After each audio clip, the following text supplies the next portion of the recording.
got going on? Privacy invader? You're on TV. Am I? Yeah, you're gonna be on YouTube too. Oh, okay, all right, good morning. Welcome back to our monthly Saturday event, TechCon. And always want to start with a little bit of, see what's going on out there, the things that I don't know about, things that are important to you, problems you have, questions you have, that kind of stuff. Anybody have any issues and problems that you're working through the month? Kind of curious, you want to react about it? Yes, sir. My time machine stopped backing up, and it's saying that it doesn't have enough room. The terabyte back up to an internal. Okay. The one I'm backing up is half a terabyte, Uh-huh. and it says you can't back up because the one I'm backing up is 1.2 terabytes. I tried reformatting the one that it's backing up to. That doesn't work. It tells me there's just not enough room, but you get this incredible amount of room. Okay, so you have a time capsule that is 1 terabyte in size? Correct. Internal. Internal. Yeah, it's a hard drive. Did he say it's A capsule? No, You have a time capsule? No, it's a hard drive. Ah, you have a hard drive that you're backing up to. Yes, Okay.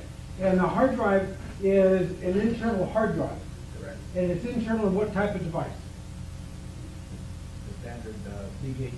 I mean, you have an iMac, a portable. I have the tower. You have a tower. Yes. Okay, a Mac Pro. Right. Okay. And so you have an internal hard drive and a Mac Pro that you're using as a backup storage location for Time Machine. Correct. Okay. Been And now, working for 2 years. okay. And then it said it, It says it's not enough room to back up. okay, and you click on that drive and do a get info and it tells you, It tells me that, well, what has happened before what was happening is that. well, it really doesn't matter what was happening before, we're now. Okay. Let's move forward to today. It just gives me a window that says, if the backup, the thing I'm trying to back up is 1.2 terabytes, which is not, it's 0.5. Okay, all right. And then it just can't, no room. Okay, now, if it's been working for a couple of years, it's been adding things in every hour and every day and every month and all that kind of stuff. What's gonna happen is when the storage location has fills, it's going to say, I need to dump the oldest backup to make room for new stuff. Is that the answer it's giving you? Is Well, it telling you that it has to dump old stuff because it's full? It's not dumping it. Okay. It's been dumping, obviously, Uh-huh. but it stopped that. Okay. So then I reformatted the hard drive. The internal, the external? The internal. Okay, And it now has 1 terabyte available. It okay. still says it's not enough room. Okay, but you reformatted the The one I was the backing up. destination Yes. for this. Correct. It still says it's not, And it says there's 1 terabyte available and. Now, how many drives do you have in your Mac? 3 drives? Internal. What are their values? What are their sizes? Well, the one they're all one, there's 2 of them that are 1 terabyte, one of them is 2 terabyte. Okay. all right, well, You do know you can selectively go into Time Machine and tell it what not to back well, up. that's a separate issue. But it says, the amount I want it backed up is only, 500 gigabytes. Okay. So it sounds like a pointer's off. As interesting as that might be, unfortunately for the rest of it, it's not. What I'm asking is that you do a team viewer session with Mike or excuse me, with Steve or Greg, and we'll resolve this. Could be lots of different things. Sometimes it's a perception thing, but it's the wonderful part about that is if you have internet connectivity, you have your problem solved. Because you have other members here that can help you get online and figure out hardware, software, and that kind of stuff. The answers are typically something along the lines of that drive is full, it is based on the amount of backups that have happened, it's run out of space, it's going to have to dump the oldest.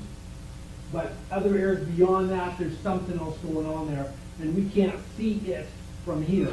So, Then you reinstall a time machine on its no, own. no, Time Machine software, Right. and It comes with the operating system, and you can't download it separately, not easily. I mean, there's ways to get that package. That's typically not the answer. The answer is more about formatting of the hard drives, and pointing to it appropriately and all that kind of stuff. When we have open drives, sometimes we're pointing at them in where one drive when we're actually pointing at another, that kind of stuff. So, it's interesting, but it will bore the heck out of the rest of us. Yes, sir. Some problem, I just started having this week with my Mac, email on my Mac, is I have a number of different folders that I put stuff into. Okay. And all of a sudden, one of those folders, not all, just one, I can move from my incoming mail one message into the folder, but I cannot move 2 or more at the same time. And the rest of them, I can move 100 over and then no problem. It's just this one. It won't let me move but one at a time. What could be the problem? Probably what I would do for it is I would, make an empty folder and drag what's in there to the empty folder, get rid of the previous folder, rename that folder that you just made, it's called Untitled, the same name that you had on the other one, and try it then.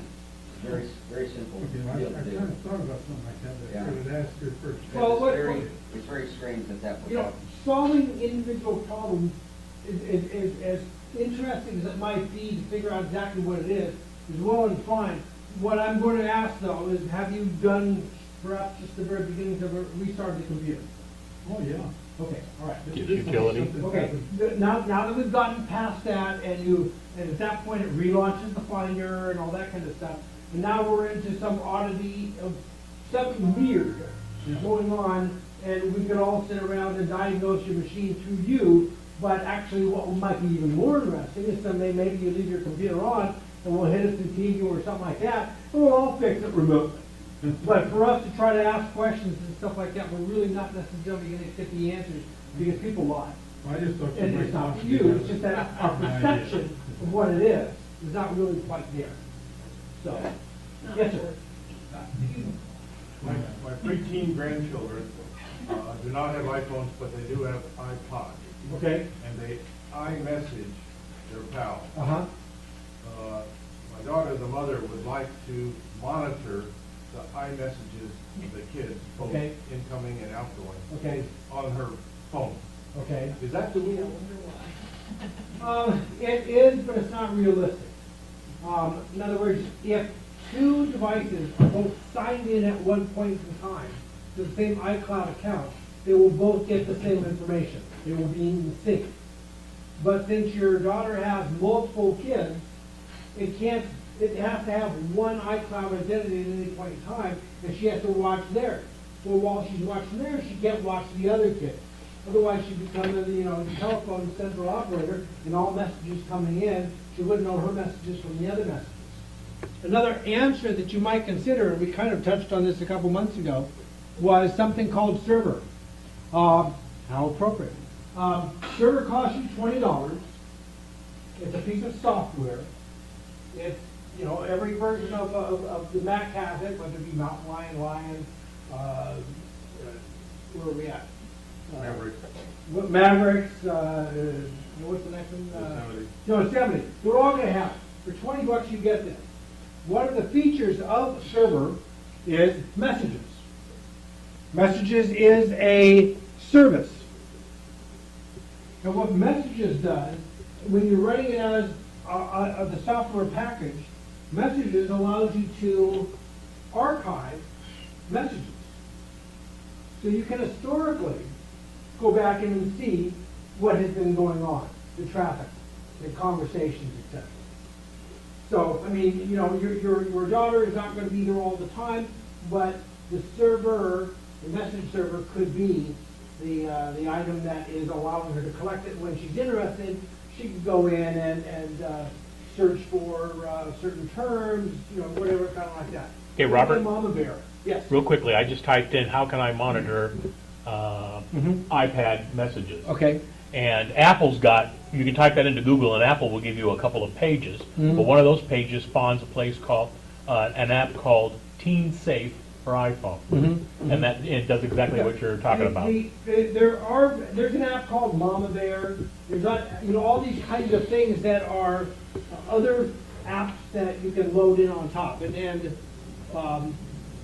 Greg has brought up one of them that is an item that will capture those things. There are other parental consent aspects of the phone, it's an app, that kind of stuff. That might be easy, it might be simple, and depending upon the age of the kids, how old are the kids? They're all preteen. Preteen. There's a 1-week free trial of the Teen Safe software available. Yeah, the preteen kind of stuff is semi-safe. At some point, they'll learn to turn off Wi-Fi, or they'll learn to, turn off app install. So, good luck. So, but when one of the kids sends an iMessage to one of their pals. Right, yes. Can that somehow show up on Mama's iPhone? It, only when you are looking for it specifically to happen. You have to go in and you have to be proactive on it. You have to go in and be watching it. Because these other apps, they collect the stuff, but they're not gonna jump in and say, oh, so-and-so's doing something.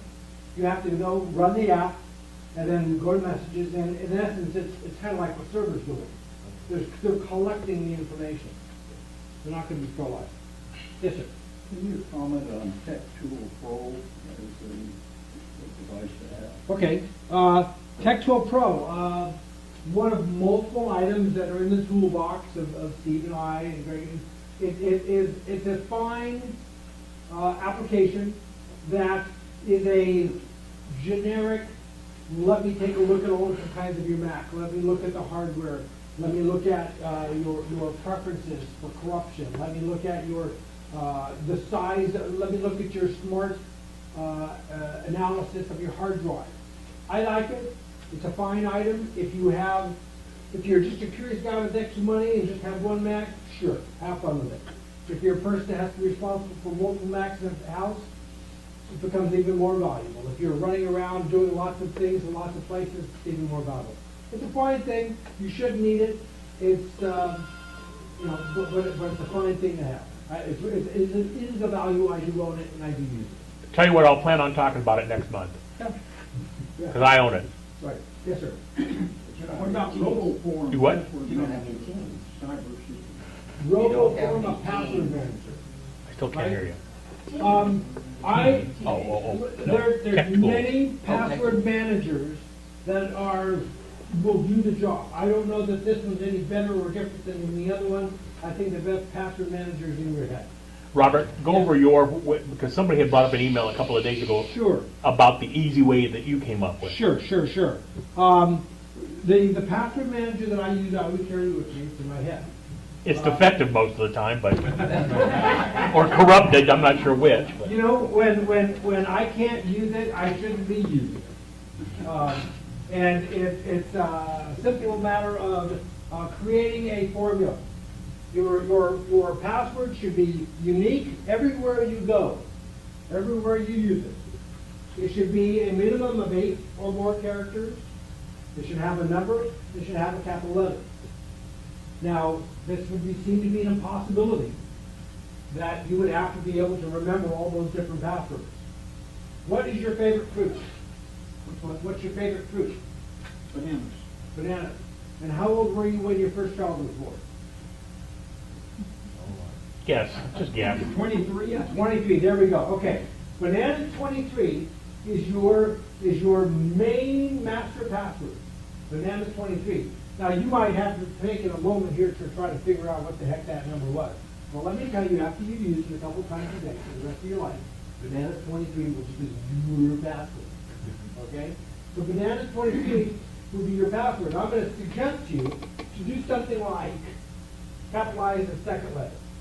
The capital A is 23. And that would be your password for your computer.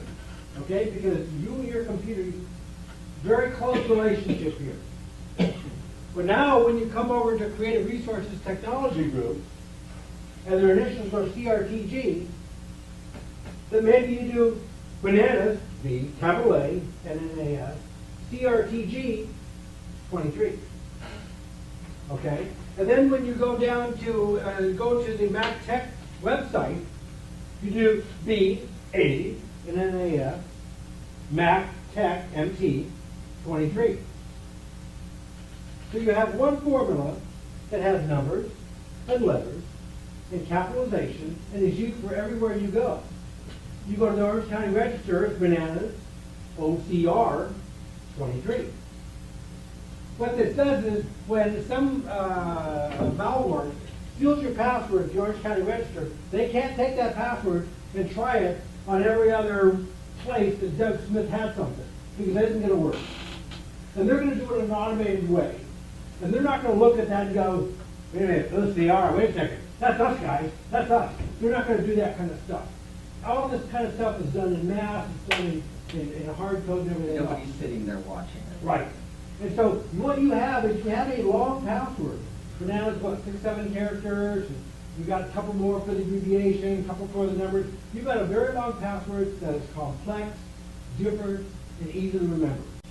I just want to go to the theaters, Okay. see what's on the movies and Okay. the password Okay. required. Can I have just a fairly short password? You absolutely, absolutely. You can not use that in my bank account. The problems with that is, I agree, when you go to post a comment on the LA Times website, you know, why do I need this great big long crazy thing for it? I'll just use Doug123 there, or Doug, or whatever you want.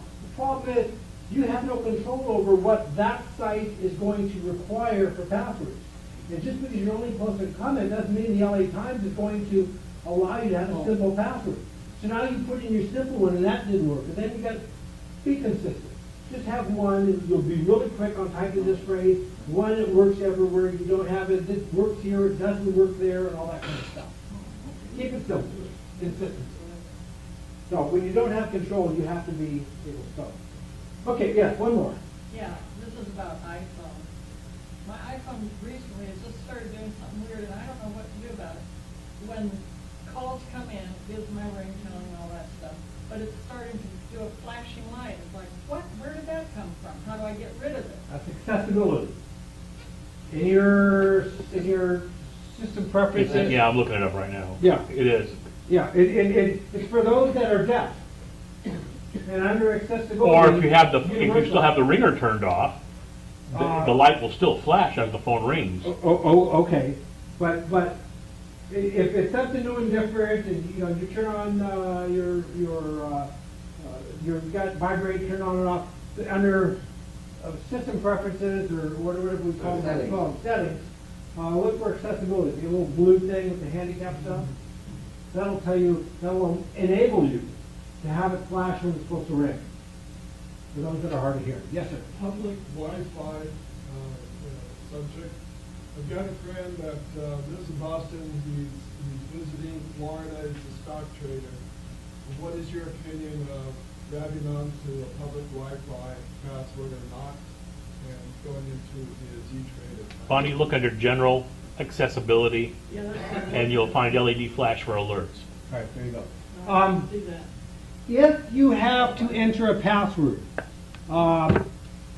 this icon here has a little lock icon. That's the beginnings of something to look for whenever you are accessing on public Wi-Fi. If it doesn't have the lock, then much of everything you do is plain text in the clear, which means that some malware could capture data. Now, if you think you're important enough that someone's going to capture your data, well and fine. You're looking for a lock. A lock says, okay, it is going to be encrypted between me and that access point and all that kind of stuff. If you are really looking at the other end of the scale, is when you're looking for instance, E-Trade, you can't set up a VPN, a virtual private network there. But once you go to a lock, in my world, that's pretty darn secure. Personally, I don't think anybody cares about my kind of stuff, that they're going to go after my stuff. But I use secure passwords, such that even if they were to grab one password, they couldn't get in. Also, the more secure sites like E-Trade and that kind of stuff they're relying on things other than keystrokes. They're relying on you to look at a picture and to pick your picture. You know, pops go a monkey this, and I want the monkey, and you click on that. Well, the bad guys don't know which picture it is. That's really you. So you can often count on other people to secure you when they have a vested interest in there. It's interesting. Okay, so this kind of leads. I think the questions that most people have their needs have gone away. Brings up wireless networks. Wireless networks. It's one of the different kinds of things I've dealt with over the past month, and I'll come back to a couple of the things. If we have time, remind me about printer drivers, and there's always something. Anyways, okay, so wireless networks. Setting up wireless networks, figuring out, we're all going wireless. I had a new client, and they have a whole new office suite, and they wanted it to be cheap, as every client so often starts on being, is basically a penny-wise pound foolish. So they wanted to go wireless most everywhere. Now they also had iPads, so wireless is important. But wherever they have stable iMac, I would suggest that they go hardwired, because it's going to have the reliability. Printers would have the reliability. And we solved a couple problems with all of that. But anyways, they wanted to go wireless, so we have this layout here. And as you see, you can walk in the entrance here, and then here's the receptionist. You go down here to one office, you go way down here to the other office, and way over here. Now, as all so often happens, our demarcation point is not necessarily what we want it to be. And the demarcation point is, where does the signal come into an environment? That's kind of important. And in this particular situation, way back here is the IT closet, and so that's where the signal comes in. And so that's kind of like the starting point. It's just the way it is, some corner of the building. Now, when you look at this, you might think, okay, the reception area would be a really neat place to, that's kind of like central. You put something there, it boosts out to everybody, and they're all well and fine. Well, as I just said, we have a demarcation point. The input signal's coming way back here in the corner, and this is here. So what I suggested there was that they put a little outlet up there, Cat 5, we wire it over there, we put our main point there, and it boosts out to the rest of the area. And then we would, this was all in the construction, we'd figure out what is the surroundings and how does the materials and all that kind of stuff affect the reality of what goes on. Now, what we're looking at here is the same building. Is the utility called NetSpot? Yeah. That was that, Robert? What's that? The program you're using? Pardon me? NetSpot. NetSpot? Yeah, NetSpot. Okay, so this is that same building, and it's a heat map of the signals as I went around through the building after it was all done. And you can see the different red spots. Those are where I've gone in and taken a reading for that location, the signal and the noise. And the coloring kind of tells you what's going on here. When you have the Wi-Fi, you have two different kinds of issues. You have signal and you have noise. Cora could probably explain all this to us, but the main point is, the easy points are signal. This is what most people go, you buy your Wi-Fi, and now you have a really strong signal. Wow, this is awesome. And you want to crank up, you want to reach further, maybe you crank up that signal, or maybe you put an extender out further to extend that signal, such that you have two that are both working just fine instead of one trying to blow out a signal, which the FCC wouldn't be happy with. But now that you've got lots of signal, right now we're looking at the signal load. In your experience, you've probably been driving down the road with your AM radio turned on, and you've got two different radio stations going on at the same time, because you're in the middle zone. Well, the FCC regulates that pretty darn well. They say, okay, you want a station, and you want it to be a station, fine, because you're going to use the same frequency, the same channel, we're going to put you far apart. The FCC's gotten pretty good about that, but they've had mistakes over time, and one guy's signal is way too high. So in one location, these guys have a strong signal, those guys have a strong signal, so now we have noise. We have signal that we really don't want. It might be the signal of the guy next to us that has another, his own Wi-Fi spot, or it might be whatever, it's other noise. You have signal and you have noise. Steve? To give you an example of that, or to give them an example, years ago, I bought a, one of those, scanners, you know, for police radio, and I used to, listen to the stuff here in Orange County. When my brother was working in Signal Hill, now if you know Signal Hill, it's by Long Beach, and he was a dispatcher jailer, and what would happen is, I would take, and in Lake Forest, I could listen to him. Now, that's really a stretch, okay? Well, what ended up happening was the FCC made them lower their signal strength and turn their antenna, because what was happening, they were what we call stepping on somebody in a different area that their signal shouldn't have reached. Right, so signal and noise. Signal is what you need, noise is what you don't need. So it's the ratio of signal to noise. Lots of signal, low noise, okay. Low signal, lots of noise, not real good. So the first site survey I did of this location was this here. I'm looking at just the signal. The yellow, which could be red, is over here. We've got red is good, blue, dark is bad. Okay, so what we've got is we've got some yellow zones, kind of up in the corners and stuff. Maybe you'll see them kind of like near the access points. And then you'll see blue zones where you're going to have a real low signal area. Okay, so now this kind of says, well, maybe we should put an access point over here. Well, really, we've got this going on over here pretty darn close, and yet there's this wall here that is apparently some type of restriction for the signal. But anyways, as I said, this was just the signal.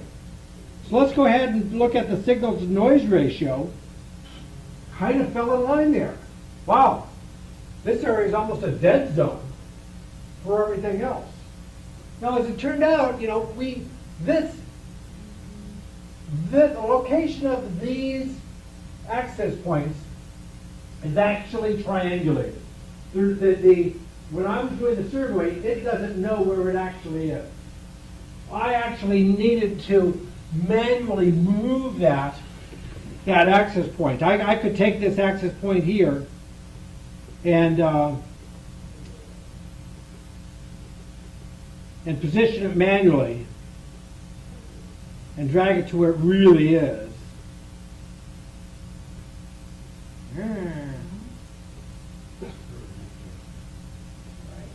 You know,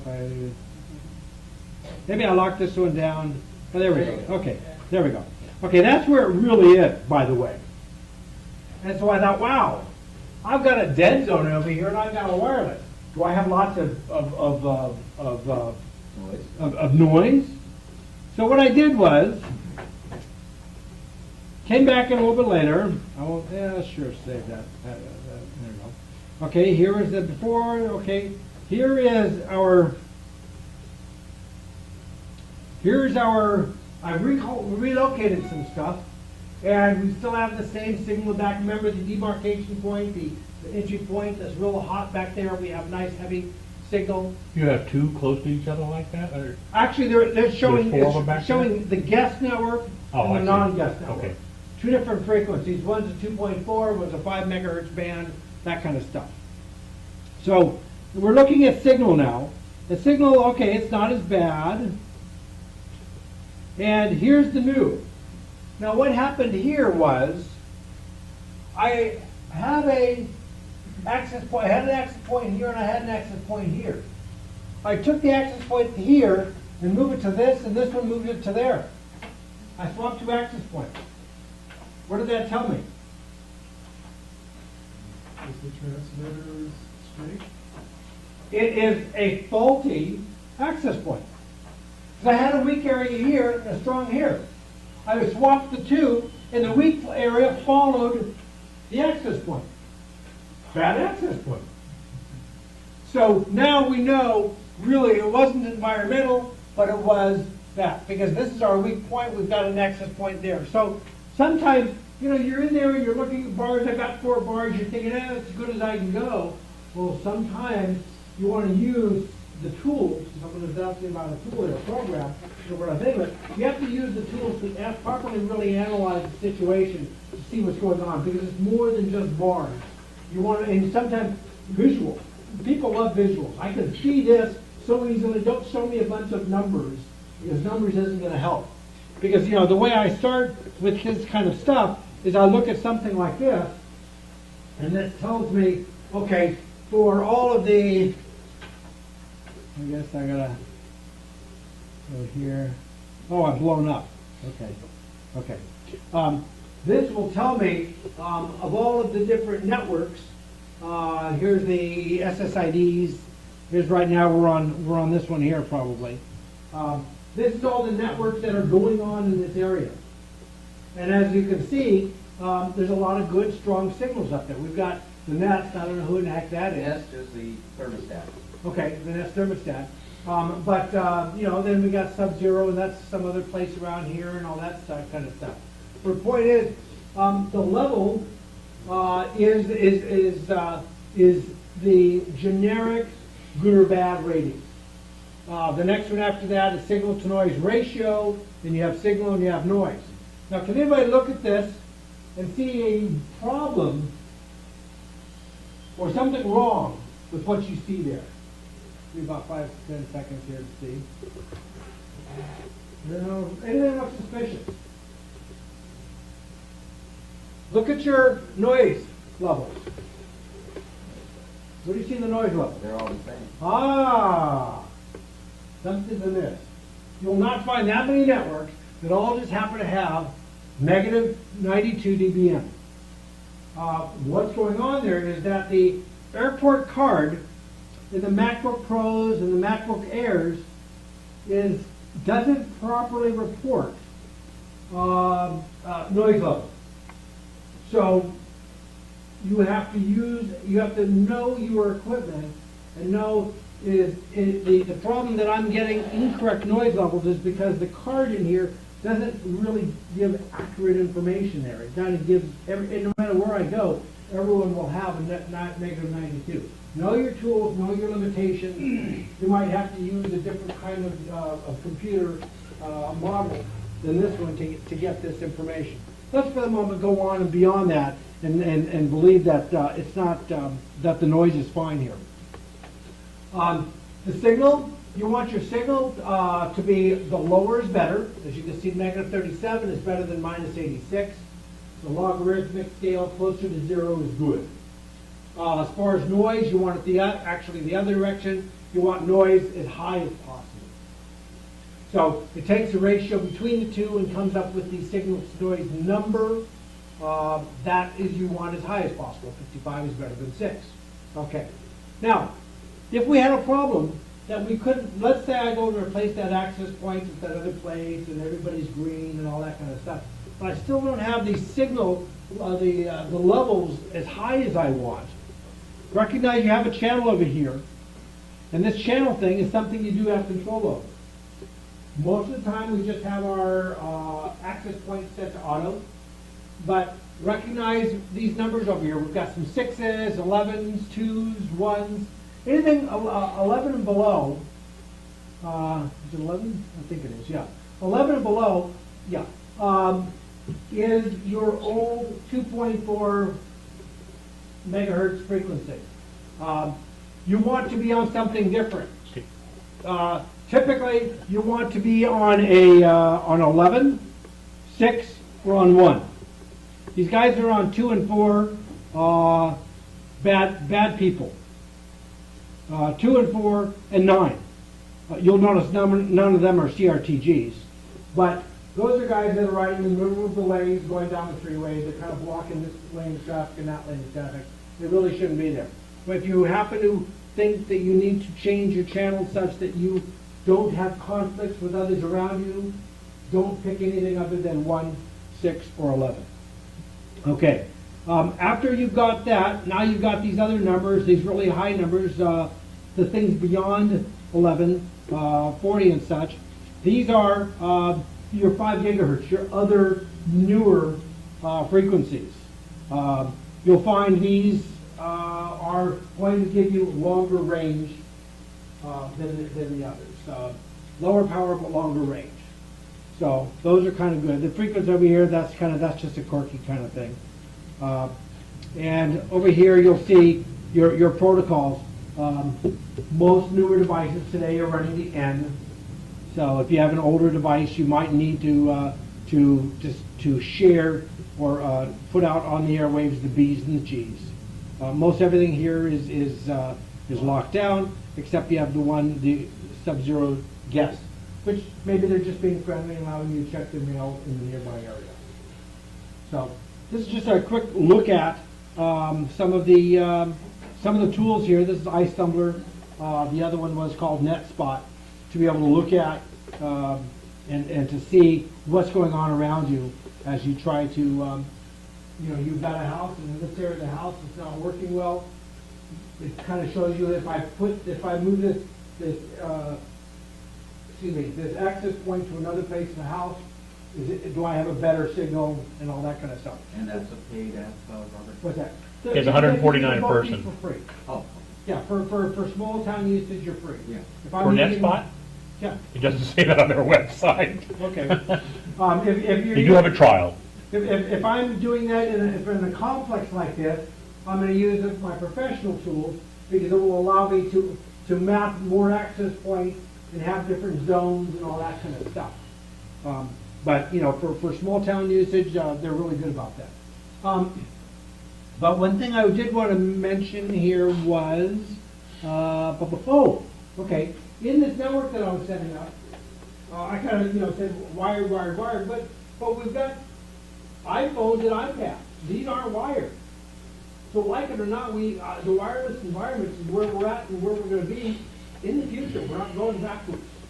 So you do have to come up with proper wireless solutions. You've got iPhones, you've got iPads. And of course, every time you see anybody use a laptop on TV, they're never plugged into anything, and they have fabulous connection and power all the Well, time. the phone, the wires are always behind the device. They're appropriately placed such that the camera doesn't show them. That's just funny stuff. Yes, sir. You said the channel 149 is a good one. I didn't say it's a good one. I said it's a 5 gigahertz. Oh, okay. So that comes up by default, that's not programmable? or- That's not programmable. It's going to pick a good one. It's going to look around and see that there's other. It has so much more width. The bandwidth on the 5 gigahertz channel is so wide that it will take care of itself just fine. It's just there for your own amusement to know what it is. Can my unit, can I shut down the 2.4 and allow? Absolutely. 5 in? Absolutely, yes. Can I run both at the same time? Yeah, absolutely. And it's advantageous to typically. Because one device will run only on one network, and one device will run only on a different. Your new MacBook Pros, your new portables will run on the C protocol, whereas your iPads cannot. So you have to run different networks to allow different kinds of devices to actually connect. It just seems that the 2.4 is always the choice that the system selects on its own. I don't see 5. 5 is the newer one. It will take a newer device. It will take a device that wants to. You can change the order, you know that. If you've got, like in my case, mine's afterhoursmac.net, because I broadcast that name out and let people use it as that password. And then it's afterhoursmac.net 5 gigahertz, so that I can visually identify the two of them. And when you go into system preferences, if you'll show them, when you go into system preferences and the advanced under network, you can drag the order of which ones you want it to connect to, which one first. So put your 5 gigahertz version in front of your 2.4 gigahertz, and it'll try to get that one first, if possible. Right. So, you've got in your network access, if you're on a Wi-Fi connection there, you go into advanced, you can then see in Wi-Fi all of the networks around here. And then you can drag these up and down and remove them, etc. over time. You'll recognize I name networks adding my phone number in there. So wherever that may be, this is in Riverside and this is in Costa Mesa yeah, wherever. I put in my phone number because when there's a problem, someone wants to be able to know where in the heck is this? Who do I get a hold of? This is causing me a conflict. Maybe we can fix this. You know, just to name it, Buggly Boo or Playboy Guy, whatever, is not really good. You're not a system administrator at that point. You're not being cooperative to allow other people to communicate and coordinate. Robert, do you choose one security process, one security type over another security type? It depends upon the environment, the kind of devices that are going to come into play there. You know, you see all of these different choices here for Wi-Fi networks. As I said, in the 2.4 range, we only have 3 channels. If you have that many people trying to all sit on 3 channels, you're going to have a lot of conflict. And that's where you'll want to go to the 5 gigahertz when possible, because you have a much wider range. You don't have as much congestion. So probably, Robert, then, those that show up now, their strength and the whole bit on weekdays, excuse me, where all these places are open, probably, you know, it'd be harder to get signals. Absolutely right. A lot of places will shut down their stuff. I've held down the Option key, by the way, while clicking on that icon up there, and it kind of gives you a little bit more information about what's going on. I happen to be right now using in the 5 gigahertz band. You see that? And it shows me other techie kind of stuff that may be handy for you. But just down low in the 5 gigahertz is worth knowing what's going on, what am I using on this particular computer. So information is a good thing. All right, so let's see, where was I? I was somewhere else. Okay, there we go. iPhones and iPads, this is our new world. Wireless is it. We have to figure out wireless. We have to understand wireless and let it become the master of it. Okay, so now we have all of these printers, and in the corporate, they've all got their own iPads, and they're all running around. They need a printer. Okay, how do you print? We're all used to printing via a wire. Well, the solution that I decided for this particular company was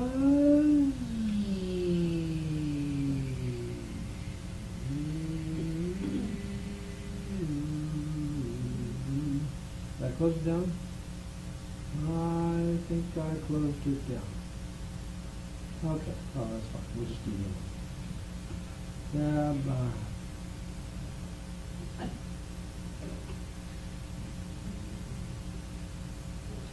Actually, a Lantron. The printer company? Yeah.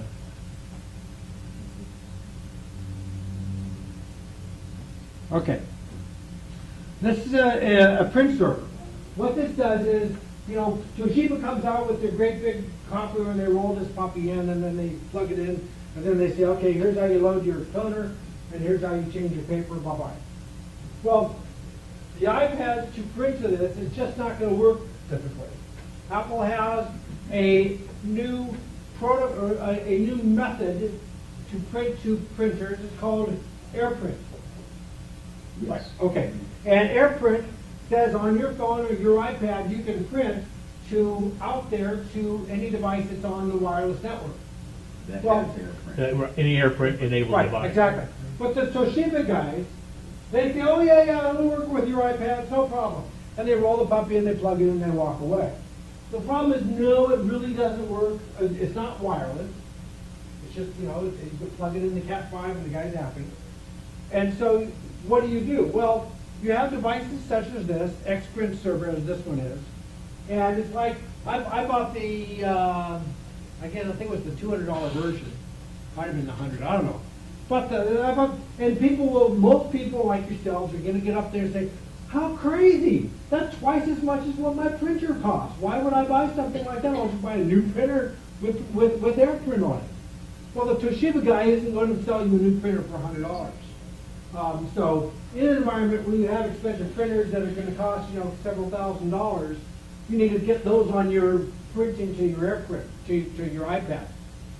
So you put a device like this out there, you plug in a Cat 5 cable, and it now will broadcast, receive all of the signals from iPads and iPhones, and put them over the wire to all the printers. So now when these guys bring up, on their iPads, they bring up print, it shows all of the wired printers in that environment there to choose from.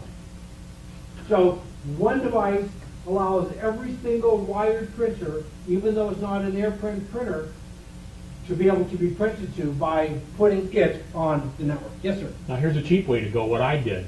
Okay. Because I had USB-based printers, they're $80, for printing the CDs and all that kind of baloney.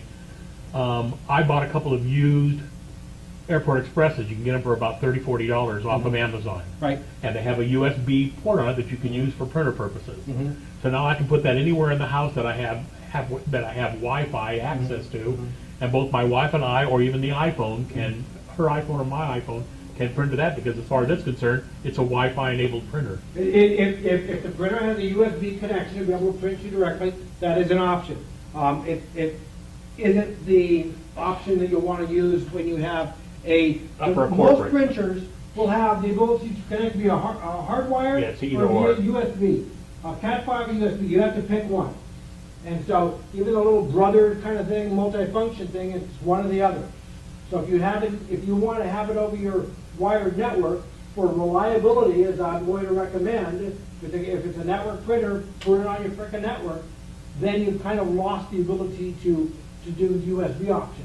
By the USB option, that kind of, I'm thinking here, that is, whenever that's for the printer, that would put on the wireless. But anyways, these are all different options you gotta weigh out. It's great for a home if you want to get cheap and you want to be able to print from your iPad, and you don't want to leave a Mac running all the time to be able to use that capability there. This particular Xprint server is the corporate version. There's one about a half price, and it doesn't have as many features as this one does. Yes, sir.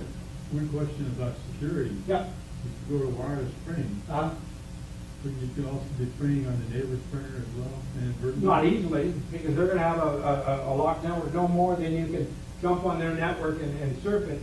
Most networks are going to be secured, and you could print out there, but you'd frustrate yourself, because when your printer's not working, you'd fix it. It's hell to go over and knock on the door at 3 a.m. in the morning and tell them you need that copy you just And printed they out. kind of tell you, take a hike. Yes, sir.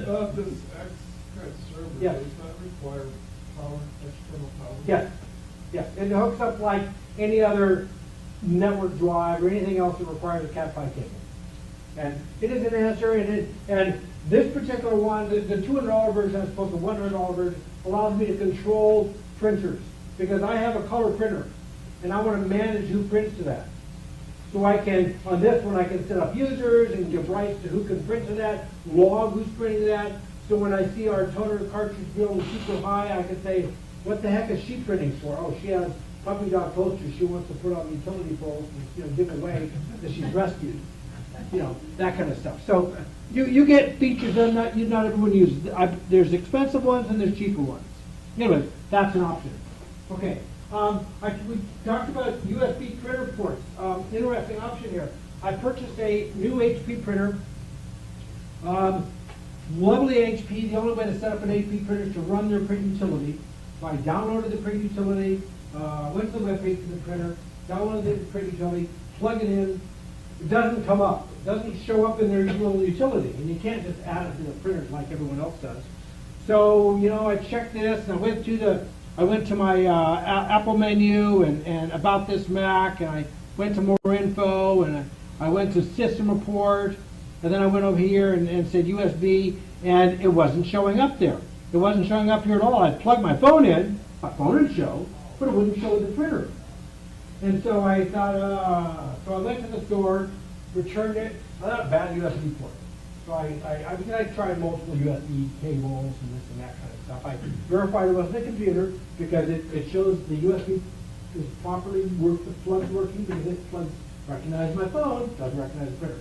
So I get from USB cables, none of them work. Return the printer, bring a brand new printer home, plug it in, still doesn't work. Particularly off, still doesn't work. What the heck's going on here? They have a bad batch of USB ports on these printers. So I called up HP, and he said, oh, no. We went through tier 2, 3, whatever it was, and callbacks. So it was a series of days.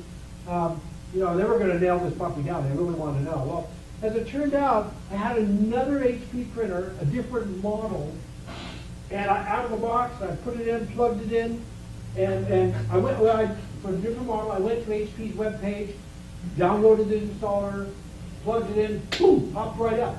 Aha, my cable's good, my computer's good, and it's good. So now and the installers were really kind of weird there, because if I go here and do a new window and downloads, okay, here's one, and here's the other.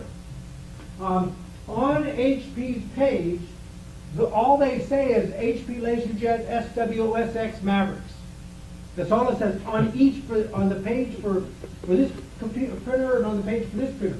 And you download them, and then and when you run these, if I care to run them again. Oh, I didn't mean to run them both. Anyways, this is what you get. This is HP's installer. And you're supposed to double click on this, and then all works well. And it's just HP LaserJet Software OS Mavericks package. Well, what I noticed on these two was I had in the Finder version, it shows me one's a .34 and one's a .45. And the .45 was with one printer that wasn't working. I thought, this is interesting. Obviously, they've evolved and they've written new and they've gotten better and all that kind of stuff. But the 3.4, the 3.4 was working on the color printer, and the 4.5 was now working on the black and white printer. So what I did was I said, this is just a newer version of the same thing. So I went and ran the .34, plugged in the printer that was showing, and boop, popped right up. So of course I call back tech support and I tell them, okay guys, you got a bad installer on this page for this printer. Your .45 is not written correctly, and it's not recognized the printer. If you just have you point instead to the old installer, then it'll work just fine. Oh yeah, we'll take care of that right away, sir. Yeah, like, right. Thank you very much. I can close this case, right? Yep. All right. He closed his case, he got his check mark off, but the next guy, you are going to go and have this kind of problem. The point is, the latest and greatest is not always the latest and greatest. And rummaging around, sometimes you can find another thing that apparently appears to be better or different, whatever it is. The answer is always, if it's not working, do something different. Don't keep doing the same thing over and over again. Expecting a different Expecting a different result. It isn't going to happen. Different cable, different this, different that. I tried different Macs. I tried everything. Came down to it. Try it. It's over. So what? What do you got to lose by it? Try it and it worked, and life went on. It was interesting there because this is again my this client that it was going to be on the network. It was going to be Cat 5 cabling. It was going to be wired. It wasn't going to be USB. But damn it, I wasn't going to let the damn thing hold me back there. We may never have used it as a USB connected device, but I wanted to know that I had a working device because when it got old enough and I wanted to hand it off to some schlep of an employee and say, here, I'm going to give you a printer, I wanted to know it worked, brand new out of the box. All you gotta do is buy the toner. That's right. And well, that's what, they wanted to go cheap, they wanted to just go out and buy some inkjet. They go, oh my God. HP, they posted a loss because they're one of their divisions that used to be their main profit center had a dip in sales, and that profit center was the inkjet profit division. That's where they made their money. So, okay, enough said on that stuff. Anyways, a little bit of debugging there. It's always kind of fun figuring things out. And I just wasn't going to let it go and get the better part of it. Yeah, some of us it just drives us nuts. We gotta find the answer. Yeah, and sometimes we have a problem here, and we really don't have the time to nail it down here in this environment. It's too boring for you, but the amount of time I spent on an HP printer, I just knew that I couldn't have two. The guy was telling me that, so the USB ports on the printer, and I was kind of thinking, okay, but not two. Not unless they had a bad batch. If they had a bad batch, they would have heard about it, blah, blah, blah, blah. So, anyways, I banged that puppy out, and he was happy to be able to archive that case. And Robert? yeah. I had an occasion to buy a color HP, a laser. So I bought it, and it worked well and everything. Came time to replace a cartridge or two, and I go looking for the toner. Now, when I tell people, hey, don't use an inkjet, use a laser printer, You can get a Brother little laser printer for $69. It works fine. I have a couple of people using them in their homes. But I went to look at the toner cartridges, color. It's unbelievable. So basically what I did, I was over at Micro Center, and they had a demo unit sitting there for $83. And I just bought that, took it home, and there was still stuff in it, and used that. I mean, it's terrible. For that printer that I paid $299 for, HP, it would have cost me $600 to get ink, to get cartridges. Well, how much were laser writer toner cartridges? They were about $80 a pop. The original Apple laser writer toner cartridges from 15, 20 years Well, ago now were they're about 80, 90 bucks. 115 though, Greg. You know, my Konica Minolta that I Yeah, got. I agree, I Okay. agree. But you know what? It's ridiculous. It's the razor blade concept. They make the money on the consumable. It's just, You know what? Yes, sir. Stop printing. Print everything to a PDF. The only thing I ever print out on hard copy is when it's a dinner coupon or something like that they're demanding to have a paper copy, or some of them are getting smart enough to allow you to put it on a phone and just show them the phone. Right. Yes. I don't print anything I read anymore. somewhere or heard in a presentation that at least for Macintosh computers, you should not use HP's software that comes with it. You should let Mac determine which printers and the like, interfaces and the like, that it wants to use. Have you ever heard anything like that? Well, these two printers, when I popped them out of the box, it had a nice new CD, which I always put aside because I never had the label there. But it had a piece of paper there that says, okay, if you're 10.7 or beyond, we're at 10.9. If you're 10.7 on, do not use the CD, use the download installer and use that there. Sometimes, in general, I like to use Apple's built-in printer driver stuff because it's consistent. I know the way it works. If everybody writes the drivers right, it works wonderfully, and I can manage things and all that kind of stuff. But the reality is, sometimes the manufacturer will not write it to such that you can use Apple's internal software. And in this case, I really wasn't going to try to beat myself up. On the first printer, it didn't work. To be honest, I did try it with Apple to just try to install it. And I said to myself, oh, HP is not letting me just install this. In hindsight, HP did not let me install it because it was a fine printer. It was just bad software that didn't allow me to use Apple's HP's install. But I was not able to use Apple's printer to be able to run it. It's just they didn't write it correctly.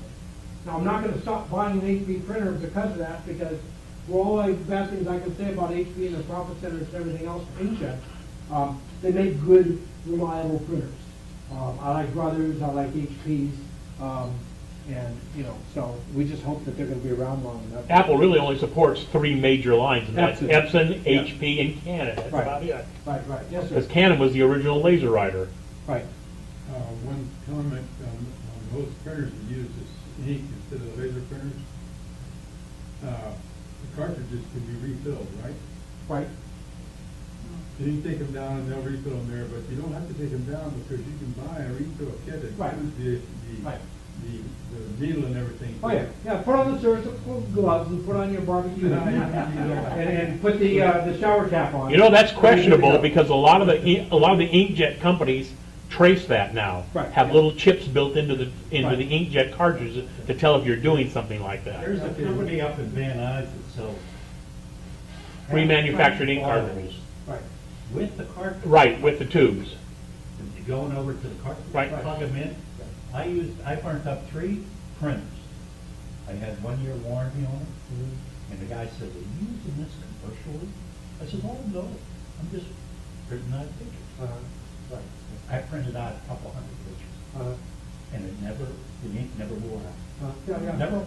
Never about a half pint bottle. Yeah, on a good printer that you might use in a business, they have where bottle supplies you, and they just have tubings over. Yeah. to But you fill have that. to have a printer where the cartridges do not move. Right. There are printers matters where the cartridge is facing. Even with. Very the- few, Tom, almost all, even the giant Epsons, when I used to work for Konica Minolta, the Epsons that could do a 40 by 60 inch print with no problem.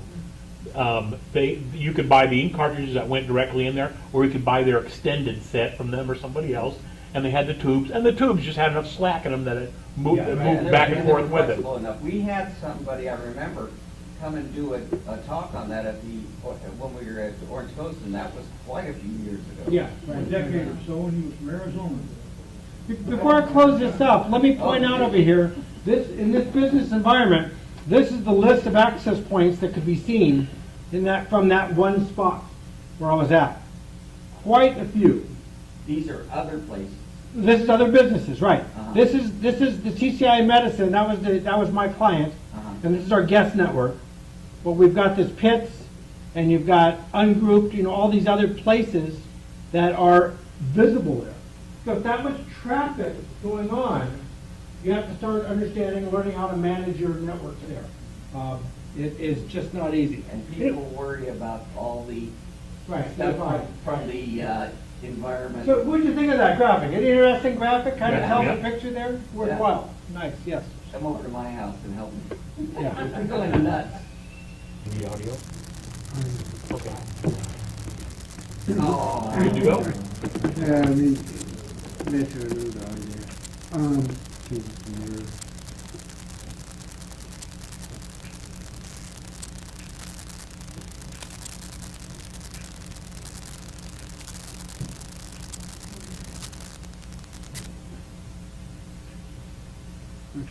There we go.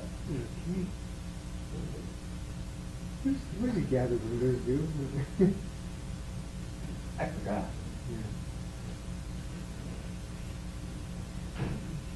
Maybe just brings them all to the center so you can, oh, that's, you know what it is? It takes the little, if you do a normal, deal, each of that control page is on each screen. What it's doing is it's bringing them together on the computer screen so you can access them and control them without having to look at all the other ones. That's what it was. I just wanted to show today something I found out a few months ago, the special characters on the Mac.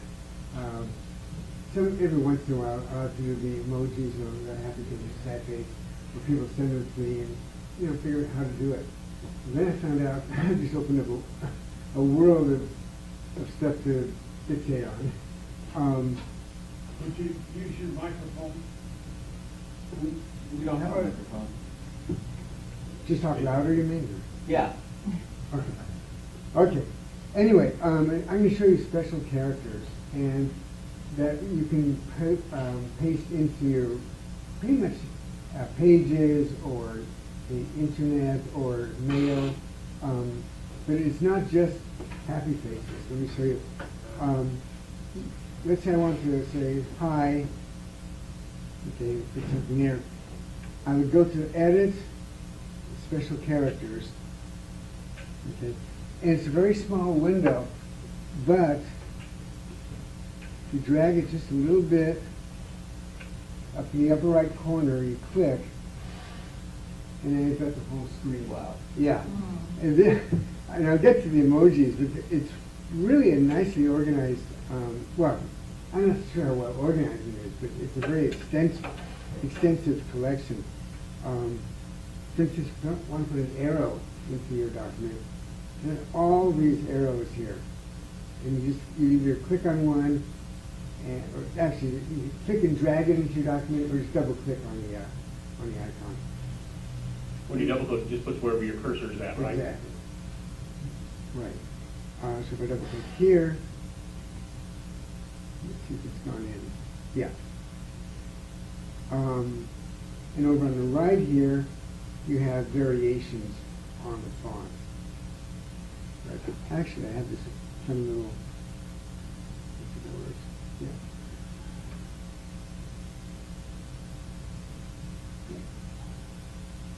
This is called Zoom It. It's pretty cool. And it'll just give you the font variation. And that's just for arrows. All these. I mean, you can spend hours just if you have nothing else to do.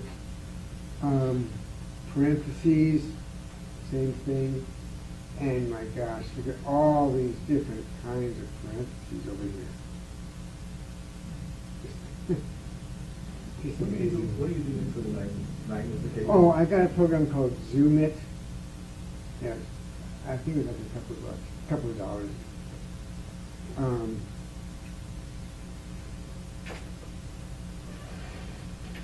Let's see. Punctuation. Here are the upside down question mark in Spanish, or different kinds of quotes. Here's the @ sign. I've never seen this before. This 1,000. 1,000, yeah. Looks like 1,000%, but yeah. It's just all these different kinds of symbols. Currency, and dollars, euros, yen. If you click, let's say, on euros,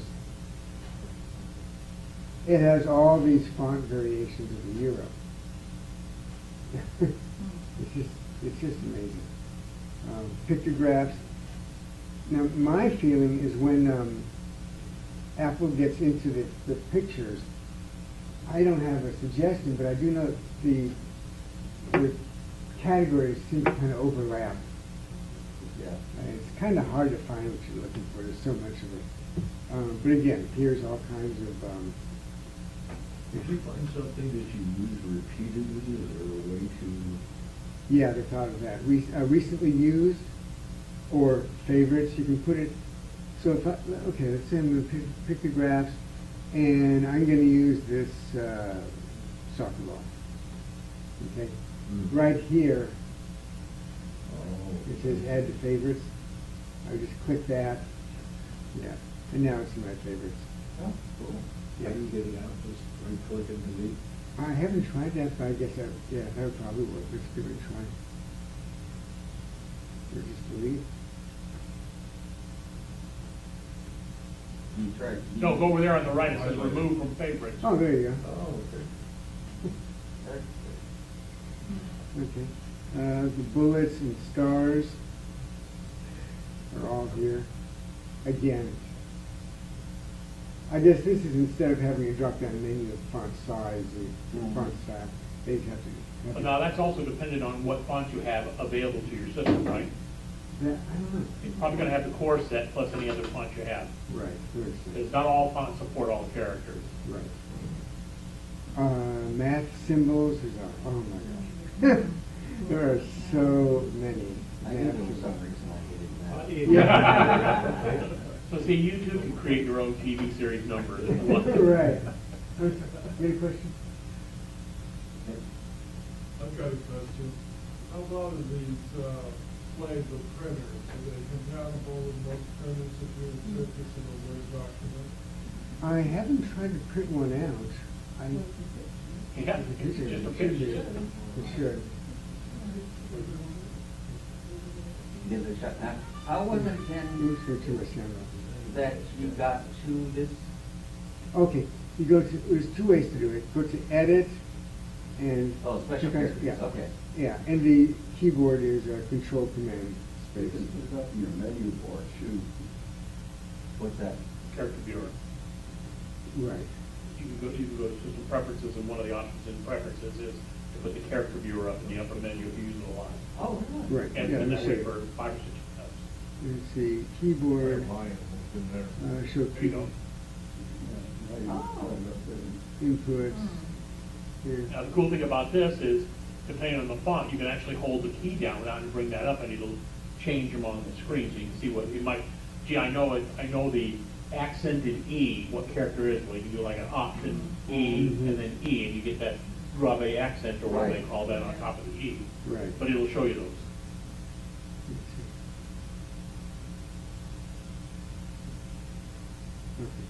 Okay. Again, these are the math symbols, and I was testing this last night. Every single one of these has more fun variations. I mean, You must have spent hours. no, I spent hours at before the meeting, reinstalling my system last night. Suddenly, I got no sound on my computer except the startup chime. And I tried zapping the VRAM, and I tried all my different settings, within sound, nothing. And I rebooted to my phone, but then what came up was the OS X Maverick installer. Oh. Okay, fine, I just got my new high-speed internet. So I reinstalled the system, and it still didn't work. What's going on? So I went to system preferences to sound, and I checked and unchecked mute, and it worked. Yeah, sometimes you just go back and you just check it, uncheck it, and then it recognizes it, you save it. One thing that doesn't relate to this exactly, but it does relate to characters, had a customer bring his keyboard in, and of course, it's the old deal of, well, what'd you spill on it? Oh no, I didn't spill anything. Okay, fine. It was, he couldn't print an R. He couldn't, just the R, okay? So basically. Sounds like you're a pirate. R. So I was talking to my son, whenever I get in a little bind like that, I say, oh God, how can we get around this? Because the guy needed to get something printed that night. So basically, pardon me? Remap the key. No, it's just basically go to a document that you already have the R in, copy it, and then you can take and paste it into that spot where the R should be. And once you got that, then all you gotta do is do find and replace, and all you gotta do is type your old document with like a special character, like the slash or something like that, and say find and replace the slash with R, and it got him through the night.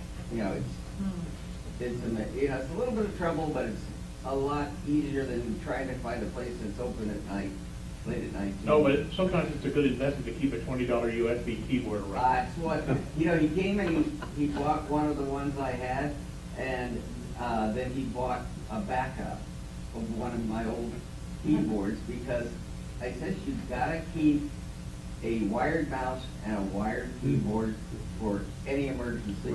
I mean, it's just frustrating. If for some reason your Bluetooth thing goes out, you're screwed. Yeah, the battery dies and you can't get a new battery. Yeah. You're talking about keyboards, what's the best way to clean a keyboard where you've used it for years and it's got all the... Okay, there's two things I do. Dishwasher. Dishwasher. That's what they show on YouTube. The main thing is, first off, number one, every computer, every notebook that I get in that's owned by a kid younger than me, which is a lot of them, they spilled something. And sometimes we can get it. I had a MacBook Pro like this, 17-inch unibody, and the lady had a friend over and says, oh, you want music in the bathroom? Okay, here, I'll take the computer, I'll put it up here on top of the towel rack. And this is one of those towel racks like you get at hotels. And so it would fit and it would hold it and stuff. But the numbnut, the friend, put it on top of the towels. Instead of taking the towels out of the way, the thing just went right in the water. Totally trashed it. Just trashed it. But the thing is when I do repair a computer that some kid, college kid or something usually, I'll put 2 stickers on here. One says no food or drink near this computer, and the second one says wash your hands before using. That you can use. Wash your hands because you've got oils in your hands, and a quick way to get the oils off is that. You can also use those hand sanitizing little things. And the other thing was, now on the keyboards, normally I usually use Windex, but you have to use Windex on a paper towel. Yeah, don't spray it on the Do keyboard. not spray anything on the keyboard ever. And then I take and I squish it out before, make sure there's nothing that's gonna drip. And then I just go over the top of the keys like that. And if yours is filthy enough that it's going on the sides, then basically you have to do a Q-tip.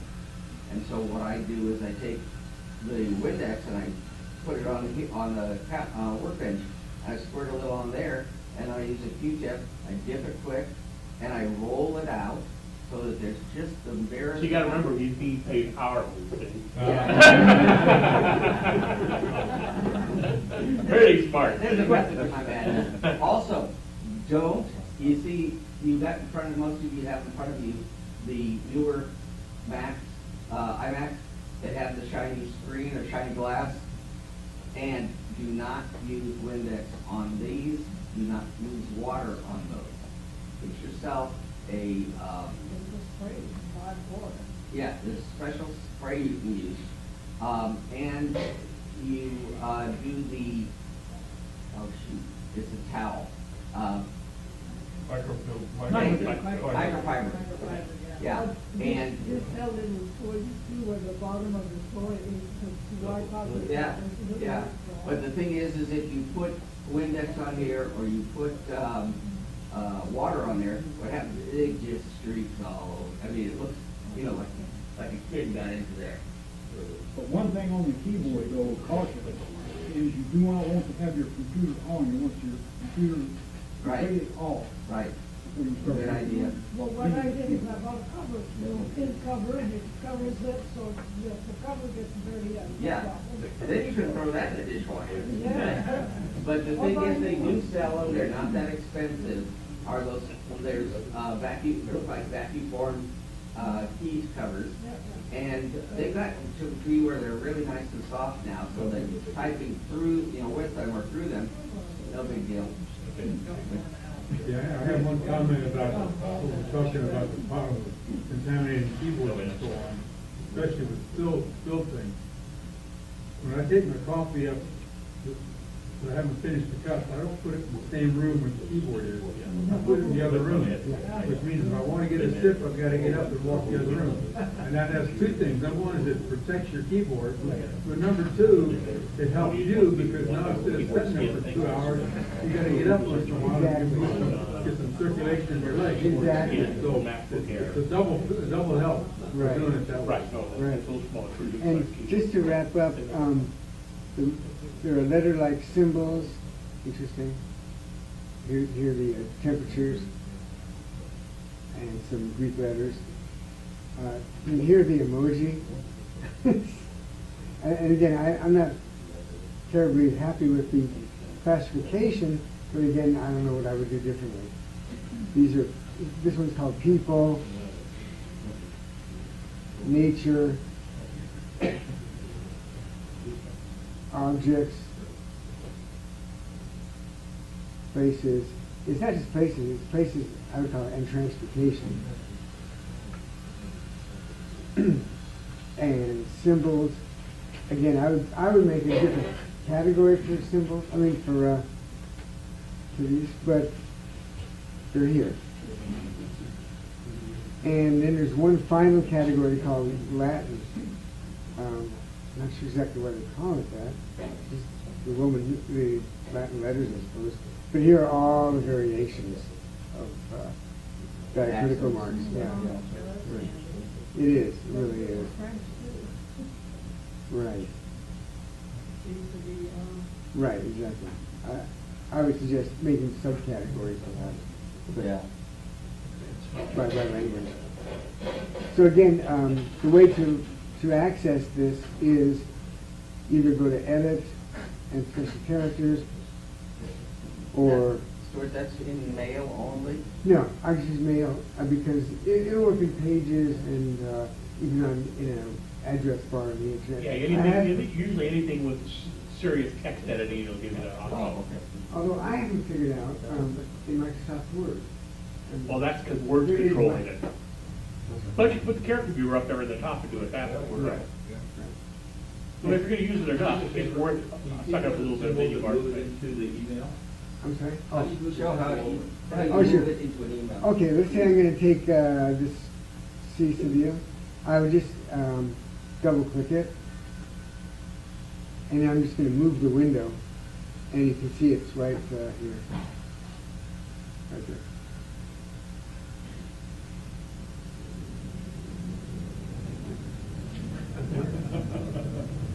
And that was it for special characters. Can you put those in signatures? I'm sorry? Can you put those in signatures? Sure. Text, when you're building the signature, it's text. Anything you can put text into, that's what it's treated as, even though it's an image. What was the name of that magnifier? Zoom. Zoom hyphen.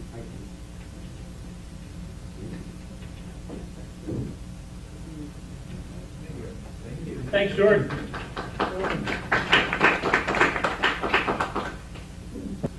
I don't know how many of you have this wireless mouse, but I think it's the best mouse I've ever used. This is the stupidest design flaw I've ever seen in my entire life. They didn't give enough of a lip on this thing, and it slides off constantly. I thought about modifying it, and then I think about that time they'll come out with a new version. So Which mouse is that? it's the Apple wireless mouse, which I really love. Yeah.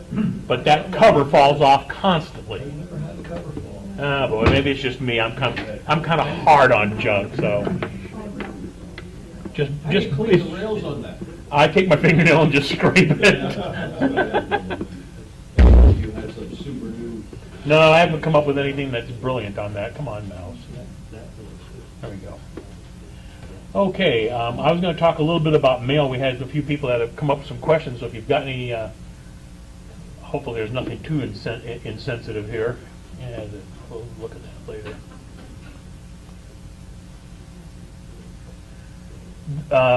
You know, there's different ways of viewing this information. Let's see.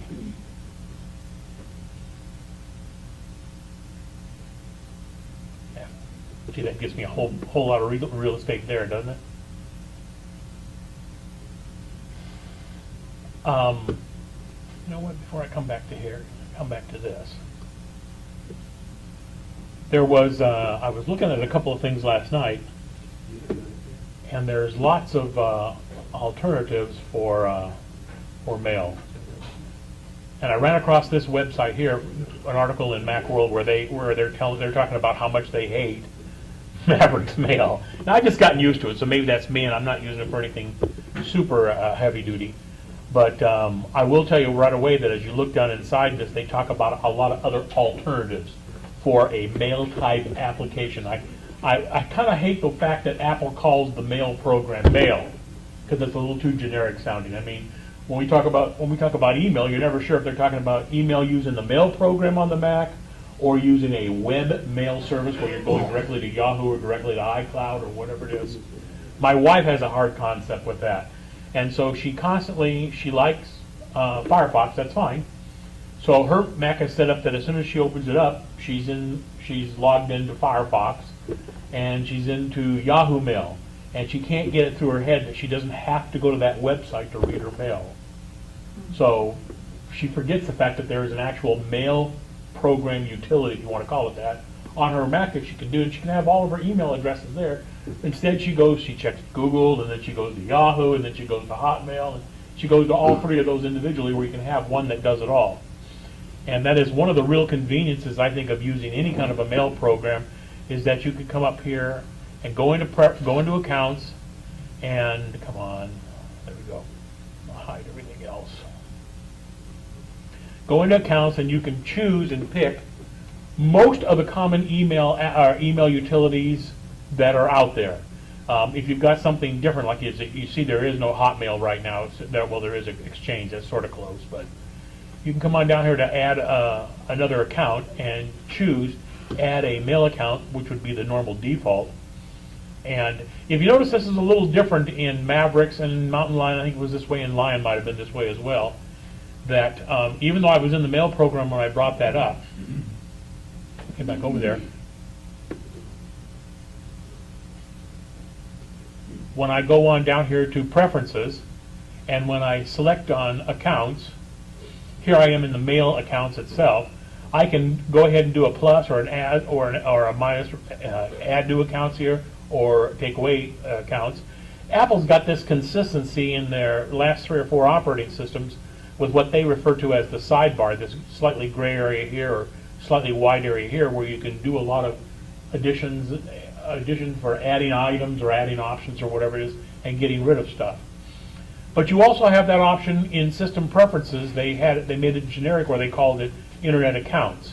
And the whole idea behind this was, you're accessing the internet, why would you want to, if you're using Gmail for your email account, and maybe you're using Gmail's message service or something like that, why would you want to have to put it in two different locations?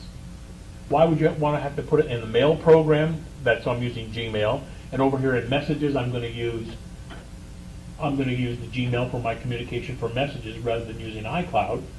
Why do it in multiple places? They gave you the ability with what they call the internet accounts where you can come set that up here, and that's what this is for. So it's just a nice convenient way.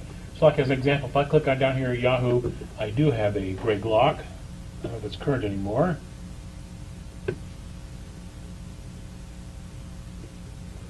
Actually, that could be anything, but I'll leave it that one.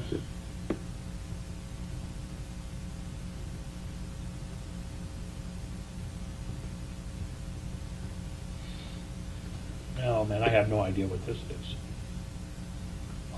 I'll try one of my favorites. Hey, I got lucky there. I haven't used Yahoo for such a long time, so I'm bound to have a lot of them. So the first thing it's going to do is it's going to go out there, it's going to try to synchronize everything. And see, it's automatically added Yahoo in the mail program over here. It added the Yahoo mail account because it figured out I had a Yahoo mail account. So that was a little bit of a time saver right there. And it's added here just as if I had manually just put it in here. So if I only wanted to do Yahoo Mail only, I could have added it here at the mail. But by doing it at the system preference level and going into accounts, it put it in everything else wherever I was before. So if I was using their notes, their calendar program, everything, it would be reflected automatically over into the Apple side as well. So I've probably got another, I never used Yahoo Calendar, but it's probably added another entry into the calendar that I'll probably have to go back and delete just because I have no reason to use it. So there's nothing, probably because I haven't used this for such a long time, it's not finding anything here under Yahoo. But under iCloud, just since this morning, there's 32 messages that have showed up, including mostly trash. So let's talk about that a little bit. Let's say as an example, I decided I didn't want to get Twitter anymore from anybody. I'm fed up with Twitter or whatever. So I can do the arbitrary junk. And usually what that means is it'll take the name that it is and just automatically put that in junk and probably put anything else that comes under the name Twitter into junk.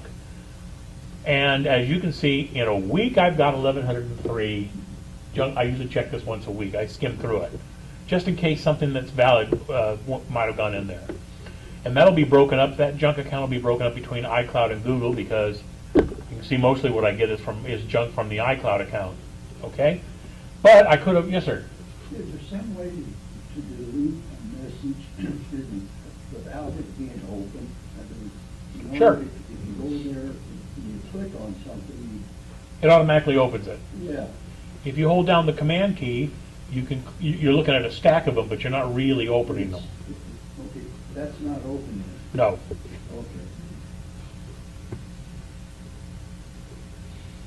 So that's one way of doing it. The other thing to do is, I believe there's a preference that you can set to not open the mail to where you just want to see the headers only. Oh, well, what happened? In the other viewing mode? Yeah, we used to have on the bottom of the window. Right. A little thing you could drag up and down. Yeah, I'm trying to remember. I'm trying to remember where I think that's it's on at. the other- No, it's not on there. Yeah, classic one.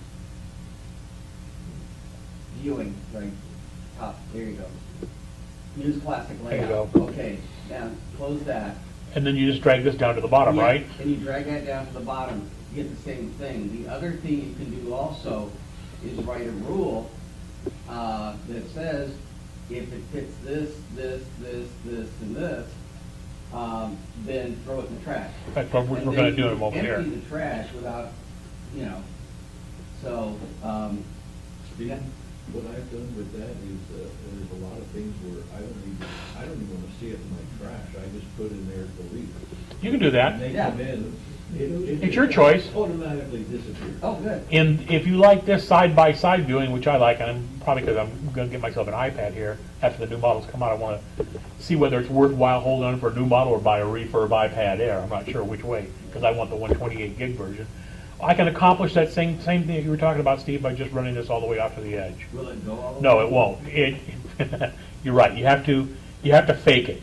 You have to go to classic layout, then drag that down. I don't know why they didn't give you that option before. That's, you know, Stupid. Just didn't think it out. There's- Hey, I'll be like Robert, I'll tell Apple, fix this, and we know they will. Yeah, right. And now you can see it's done that for me.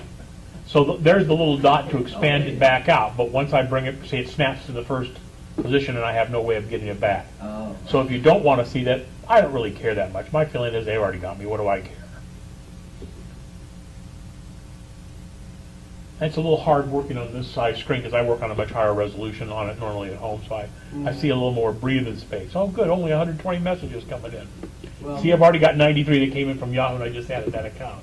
Greg, I wanna, let me get up and do it. Sure. While you're yelling. How many people are on OACC list? Okay, anybody having any problems? You're not getting something or something like that? Because I've had some people. Just Kidding was one. Hmm? Just Kidding. I can't think of his name offhand. Oh.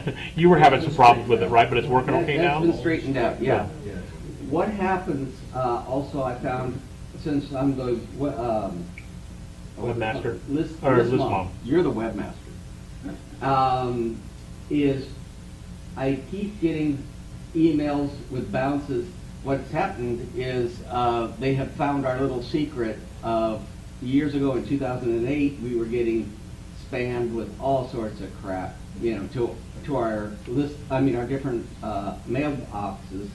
And so what happened was, I took and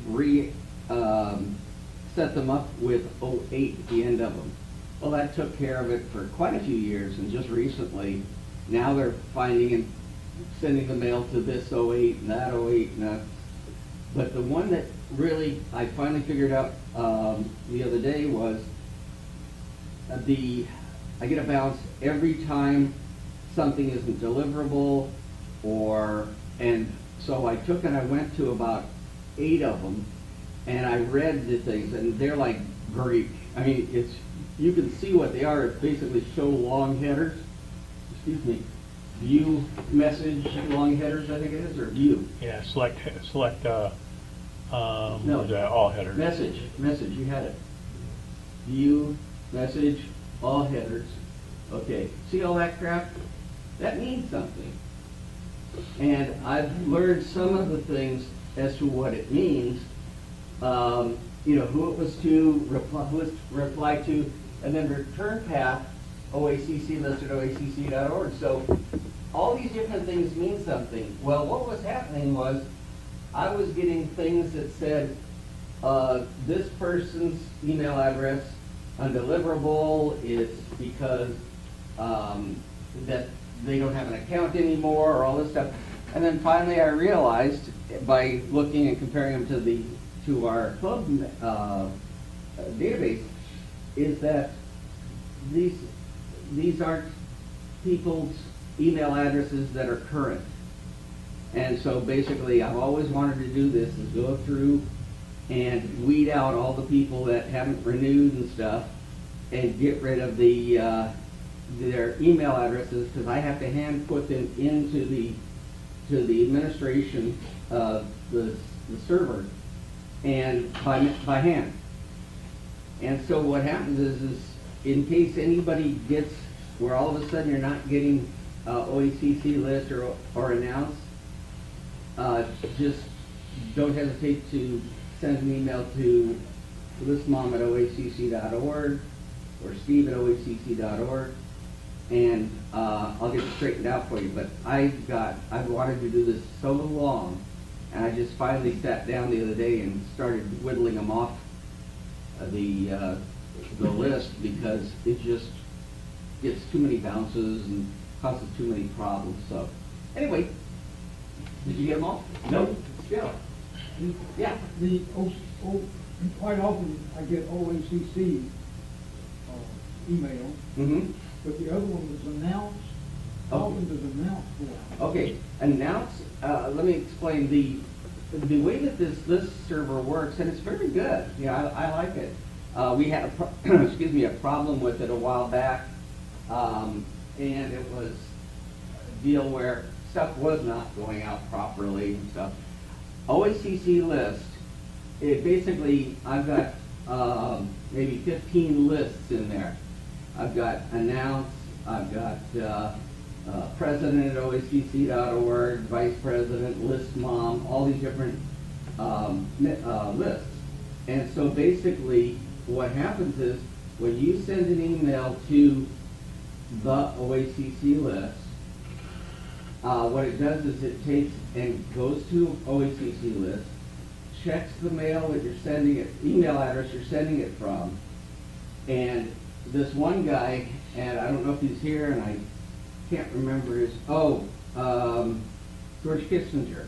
Not here? No, didn't think so. JC, George Kissinger. Not JC, JC's over here. But what happened was, he and his wife have 2 computers and 2 different email addresses and stuff, and sometimes he sends to the list, and sometimes from one and sometimes the other. Well, I've only got one registered because that's what's on his application. And so what I did the other day was I said, okay, I'm gonna get smart. I'm gonna put both of them on one line with a comma. And so we'll see if that works. But that's what happens. And then, so that goes to everybody on the list. And then if you feel you know an answer, your responsibility actually, as a part of the club, is to send an answer or send an idea to the person. Try this, try that. Bruce and I were trying to help, JC, did you bring those discs? Mm-hmm. Okay. So what happened was JC was having a problem with, Oh, yeah, the CDs with the label issue? yeah, label issue. And so Bruce and I were trying to help him, and what happened was, I thought, he showed us the back of the computer, and I thought he may have had one of the ones that go out to the thin, real thin ones, and those didn't have CD drives. That's why they're thinner on the edges, because they took out the CD drives. And so what happens is, it was a deal of back and forth, back and forth. And then I told him, well, go to Micro Center, and I got this really nice external multi-drive for $26 over at Micro And I'll attest to this. Steve got me one of these when we were having a problem trying to replace, for the 3rd time or 2nd time, the CD drive in my old MacBook Pro. And Steve says, Greg, I think you ought to just give up on that. I think we ought to just, because the parts just weren't readily available for us. The one he ended up putting in was, 1/10 of a centimeter too big or something like that? And the number was almost identical. And so I could put a disc in, but I couldn't get the disc back out. Yeah. And he spent a lot of time trying to figure out what the hell it was. So he finally said, you know what, I think this is your better bet. Let me give you your money back. Go get one of these things. Yeah, and so what It's a happened lifesaver, it really is. It is. Now, I have it Velcroed to my desk at home, just so I don't knock it on the floor. I tend to Velcro a lot of stuff together. As you can see, I got these 3 drives are all Velcroed together because I'll knock them off. But when I know I'm going to use it, I'll just drag it out and put it in, and it works for DVDs or CDs or whatever. I didn't care. So after I sent the deal out to get this, Bruce comes back and says, well, the computer may not be able to handle 2 optical drives. And it's like, Sure it does. no, it should. It's an external device it's using all the proper protocol for USB. And so basically, he's been sending emails to the list, and we've been feeding him answers. But the thing is that many times people have the same problem or a similar problem. They will learn by listening to the list. Okay, they'll find out, oh, gee, that happened the other day. I didn't know what to do with it. So Wasn't the original intent was set the list for everybody to contribute, right? That was the whole idea. That was basically- Everybody who wanted to be in the list, because that's arbitrary. You can choose to be in it or not be in it. Everybody's an announce. Every paid-up member's an announce. that goes automatically, and that's basically to make sure that Meeting that reminders and things. It drives me nuts when these people send emails in saying, is there a meeting today? Or going to be a meeting on Saturday? And it's like, now that we're here, The only time that we don't have a meeting is when a holiday falls exactly on a meeting. Otherwise, I've gotten clearance for using this room first Saturday every month. Whereas the college, we had Play games. jiggle around and play second month. And those are people who know that Smog, the other user group, uses this room too on the second Saturday. So the list is for basically you want to opt in or out, and it's I describe it as the meeting that never ends. Is that basically anytime you want to raise your hand middle of the night, you put it in there, and within 24 hours, usually somebody will respond. And if you're not getting emails, all you got to do is send me an email, and I will go research it for you. But now that I've found these problems that people were having, changing, using 2 email addresses.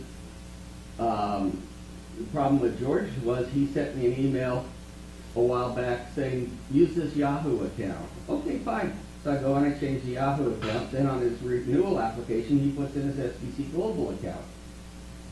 So then I convert it, I change it back. And so finally, I get an email from it, and it says Yahoo. I says, okay, hell with it. I'm gonna put both of them in, and basically I gotta call him and find out if it's, if he's getting it. But and you can stay on it, get off it. All you gotta do is look at the bottom of every list email, and it tells you how to contact me and say, hey, we have one lady who sends to me every year when she goes to take a vacation for 2 weeks. She doesn't want additional emails piling up when she already's got plenty. So anyway, that's enough for that. And we're back on mail. But something like that, puts a big burden on you, doesn't it? Take me off. I've been doing this for 32 years. I used to. One of these days he'll get it right. I was a hitter. I had dark hair, and I was young. You had hair. I had hair. Yes. Can you go over the rules for OCC list, what you should and should not do, kind of quickly? Very simple. I'm ready. Don't do anything that would get you kicked off. Narrows it down. Okay? Stay on topic. No jokes. Sometimes you'll get stuff like, when I see something that I figure some members are going to be interested in, either I'll send it out announced or I'll send it to the list. If it's important enough that I think all the members should do it, I'll send it out of announced. Basically, announced is restricted, where when we post, Greg and I are usually the only posters. We will take, and we have to put in a special password in the subject for it to allow it to send that out to everybody. So I use 2 different ways to send information. Usually no jokes, no video jokes or any of that stuff. There's other places you can do that. Or, you can say, hey, if anybody's interested, I got this or something like that. But keep it on topic. And if somebody, you don't like somebody's answer, you say thank you, but that's not what I needed. And somebody else will pick it up usually. So that's the rule. That's basically the rules. All the rules are on guidelines on the OACC website. Yes, Gordon? Couple of comments. Number one, you mentioned about the meeting. Everybody needs to know, all you gotta do is check the club webpage. Yep. Give you full information about. Yep, and Greg's when the meeting been- is, Greg's been what really subjects on are it. gonna be. Recently, a couple of days after the meeting, they'll have the next meeting Okay, scheduled. the other comment is, when I'm talking to anyone else that's not a member of the club, one of the things I always tell them about is the OACC list. It's just like a meeting that never stops. Yeah. It's always available. And people go, their eyes just light up and say, you mean anytime? Anytime you That's- can get answers. I wish I wish I could make this a kind of a deal where people can join from other clubs and stuff, and down at the bottom have a deal with my business thing on it. But the thing is, that is what is lacking at the Leisure World group that I volunteer at for iPad and for Smog. We're the only club in Orange County that has this system. So I find it real helpful. I mean, the time, how many back and forths did we do? Like 3? And Bruce did 3, you know, with him. So anyway, that's Very it. smooth. I see that roof ground is surface and messages from the new place, huh? Yeah, Bruce is doing that. I just talked to him last Saturday, What's that? Bruce. What do you? They still haven't, at least as of last Saturday, they hadn't sold their house out here. The deal fell through. So the house they were buying back there, they're presently wedged in with his son and daughter-in-law and baby. So they're living with them, and all their crap's in storage right now. The house they're trying to buy, they've been able to convince the owner to, we still want it, we still want it, we still want it kind of a deal. That's kind of iffy from day to day, obviously. And they've got a couple of people on the hook, at least as of last Saturday, for the place here in Anaheim. Oh, good. So he's hoping that something will happen because he's a little depressed about the whole thing Oh, right now. yeah, that's terrible to go that But far. he follows the OACC list all the time, so, and I just haven't had, by the time, I'm getting home around 5 o'clock, and so it's 8 PM back there, before I even think about it, it's too late to be contacting the East Coast, so, yes, sir.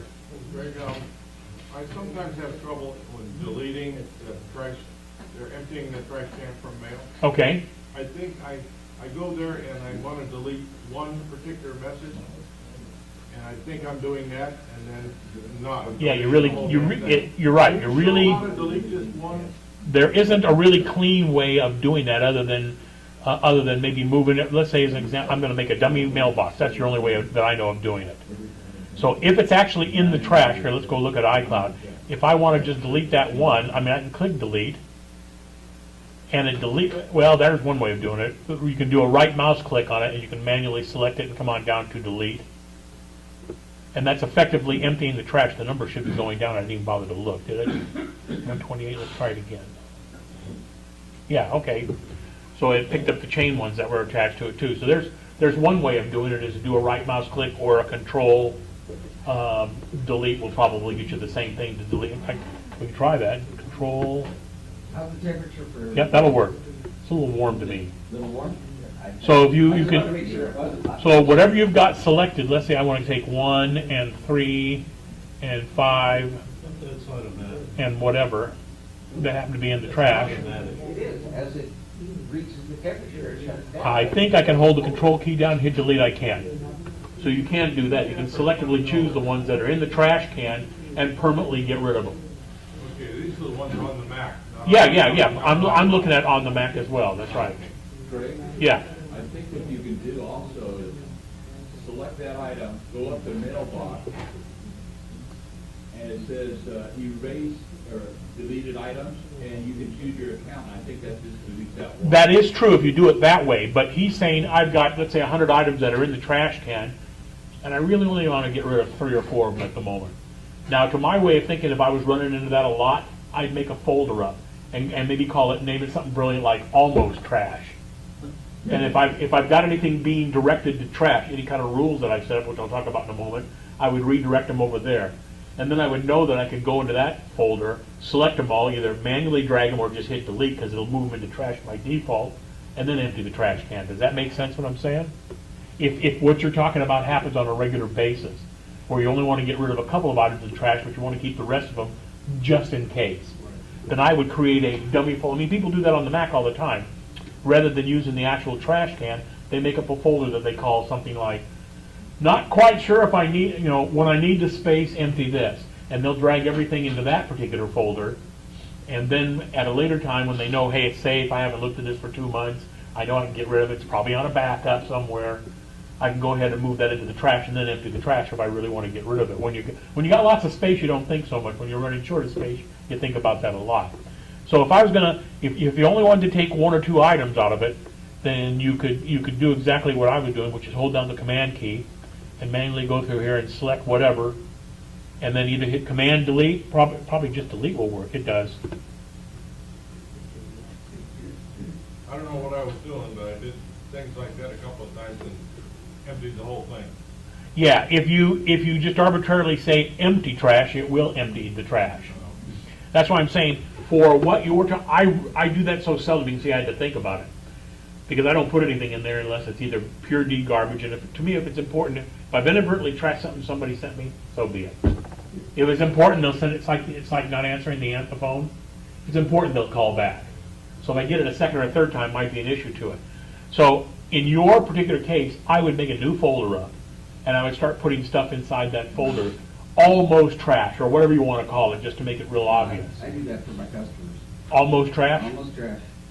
Yeah, just Which means it's about- intended to go in the trash, but just in case I made a goof somewhere along And the I line. tell them, every Friday, sit down and go through it. Anything you really want to trash, put it in the trash. Anything you might have thrown in there accidentally, put it back where it belongs. Yeah, because if I come up here in all accounts, it's going to get rid of, and I'm going to assume that if I put it in the trash, there must have been a reason why I put it in the trash, so, at least at the time there was. Does that answer your question?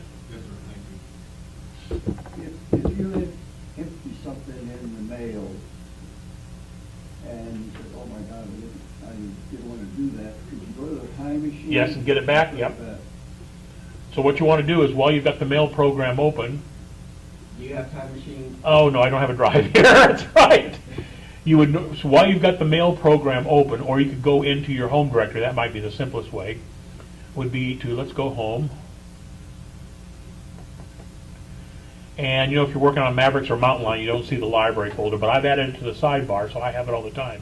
Normally, when you come up here to go, you don't see library. Apple, in their infinite wisdom, has chosen to hide that. You can hack it to get around it, but you can also, which I did, but you can also hold down the Option key and notice that library now shows up here when I do a click on go. So go to library.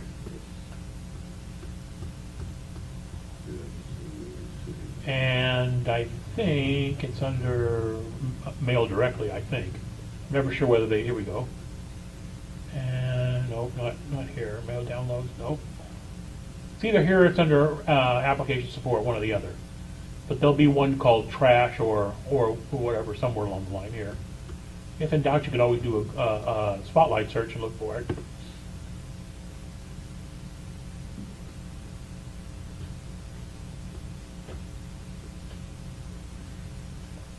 Oh, that's just the accounts. I'd have to look for it. But then, once if you've got this folder, in whatever folder you've got highlighted, you find the folder that you want. Then you click on Time Machine. It's going to default to go into that location. And then you can go back as far as you think you need to go back. Restore it and replace what's there. Or in my case, I would restore it to a duplicate name. And then I can selectively go in there and look at that file. Or drag everything that's in that folder into my current trash folder and look at it from there and then decide later. Does that help? It always works. It works easier if you select whatever you want to do before you go into Time Machine. If you realize it immediately, You can do it undelete if it's the first thing, because it only lets you do the last thing. So yeah, if I go back over here to mail, probably the last thing I've gotten up, I've already gone past it. Are there applications that let you delete further back in the past? Say that again? Are there applications where you can, that let you delete more than the last action? There were- Oh, sure. There's alternatives to that. There's a clipboard options that do that, and there's undelete options that do that. Most of them I think limit to 10, or they're limited to available disk space that you have. And basically, they're doing the same stuff. They're creating dummy folders, and they're shoving them into those folders, and they're moving them around. I mean, I have a situation you might have heard that Broadcom. I work for a contracting agency called GDR, who contracts to Broadcom. And Broadcom just laid off 20% of their workforce, unfortunately. So my boss is gone. My boss's associate's gone. They're toast. We don't know whether we're going to have a job or not. We think we are. But if it doesn't happen, if it happens, it happens. It'll be the third time in my career that the company has laid people off. But I had a situation where I was editing a password file. Is a good, not a password file, but a user home directory file. I think what they would call it. AutoHome is what it's called in our environment. And we use revision control, which is an old Unix check-in and check-out process. Been around, it's a freebie, been around forever and a day. So I don't have the root password. In fact, they changed it as soon as they let all the senior administrators go. Instead, what I have is called a sudo, switch user temporarily for this process. So it uses I'm added to a list of users called sudoers, how unique. And that gives me, for all practical purposes, root access on a system not being root. The main thing is, I can't tell Steve, if Steve was root, or if Craig was root and Sam was root, I couldn't tell which one of these guys as root did what. But even though I'm logged in as Greg Locke and then Sadud over to root, it remembers who I'm logged in as. So if I check out a file and make a change and check the file back in, check it out, locks the file so nobody else can edit it. In the history file it says was checked out by Greg Locke, not checked out by root. So that's one of the advantages it has, that is a tracking process. We can see who screwed up. And believe me, I've been there like everybody else has. So the first time I inadvertently deleted 150 users off of the system, and I did, and luckily we caught it in a few minutes. And I watched my associate who was there, who had much more experience than I did, reconstruct it out of what's called the R log. Reconstruct it. I thought, geez, there's got to be a simpler answer than that. Well, there is. I added an upfront script that takes the host file, or takes the user account file and duplicates it to look to see if there's a host autohome.glock.0 and moves that to autohome.glock.1, give me an extra backup, and takes the current autohome file and makes it a autohome.glock.0. And the reason I put a period out in front is on the Unix world, files starting with a period are normally hidden. They're there, but they're normally hidden. I used to just copy it to my name with my to the name, to the file name itself, dot my name, my initials at the end of it, so they could see who owned it without having to actually look at the attribute. And I had an administrator bitch about that, saying, I don't want to see all these files with your name out there, so I made them hidden. That solves that problem. They're there. I don't care. So now if I realize I've made the mistake and haven't gone 2 sessions of me updating that file, I can go back and get an earlier version and just replace it. And so that was my way of covering my butt in goofy mistakes like that. But it saved my bacon a lot of times. It saved a new associate when he started a year ago. First thing he did was do something dumb like that, and he said, I guess I'll have to retrieve our MAR log. And I said, nope, quick, let's do this stuff. And we did. So. Very recently, when I go into a mail message and there's a link to a video, I get no sound on that video. I know how to bring up sound. So you click on the link and it takes you to a website with the videos at. Right. Does it show the image? Does it show a still image, or does it just show like a broken icon, or what? No, the picture comes up with the little triangle to go or start the video. At the website, not in the mail program, right? The link is taking you to the website. On the website. Okay. And what happens when you click on that arrow? And I click Nothing? on that arrow and it starts showing. Okay. It plays, but no sound. There's a couple of different things. One, if it's like takes you to YouTube, at the bottom of the window where you click the arrow, Right? is a volume. Speaker sound. Speaker thing. Volume. You want to bring that all the way. Right, they might have set it down. High. And then check the vertical. And mine is, the computer's all the way on. Okay, and you have a program called, what was that one, Greg, you told me about, and I went and got, that changed from internal to external speakers and. Oh, Boom? Oh, sound, Sound. Oil. Huh? sound source. Sound source. Oh, Yeah. okay. No, I do not You don't have have that, that. okay. I don't have many of those things. Well, welcome back. Also, yes, So you want to make sure, right here, see, that's their internal volume of that, right there. I'm familiar. So make sure that's cranked up. No, I'm familiar with that. Okay. I'm also familiar with the keyboard. Short, okay. Now, Now, also, when I send mail or receive mail, I don't get a little ping or sound when my mail goes out either. I get send. Oh, you have the whoosh sound or whatever the heck it is? I think that's a preference that you can No, I set. don't have any sound now. I just little ping or ding or something. okay, tell you what, when you get home, send a copy of that email to me, Oh, okay. steve@oacc.org. Yeah, that's not a bad idea right there, because it could be, YouTube's usually pretty good about making sure it's something that's semi-compatible. Of course, we all know most of their stuff was Flash. They're slowly converting it all over to HTML5, so it'll work everywhere. Because Flash won't work on an iPad or an iPhone. You know, I had that exact problem last night, and I couldn't discover where. And Oh, where the sound left, Stuart? Sound left, yeah, and I reinstalled the system, and still did it. what finally fixed it was like almost accidental. I went to the sound preferences and checked, and then unchecked mute. And then it worked. Yeah, that's another thing. Sometimes it's just a matter of toggling an option, like see where it says play sounds for other email actions? Okay, you check it, then you uncheck it, and then you check it again. Well, this is for mail only. Yeah. Well, then you go to the system preferences. I got tired of having it play the sounds normally, because I'd be in the middle of doing something, I hear a ding or a boom or a Yeah. bong or a frog or whatever it is. After a while, that I've got most of the notification junk turned off. There's only a couple that I leave turned on anymore. I leave the messages notification come up, because that will get my attention, if I'm in front of it at least. And but I don't for mail, because I'll get so much junk mail throughout the day that it's just driving me crazy.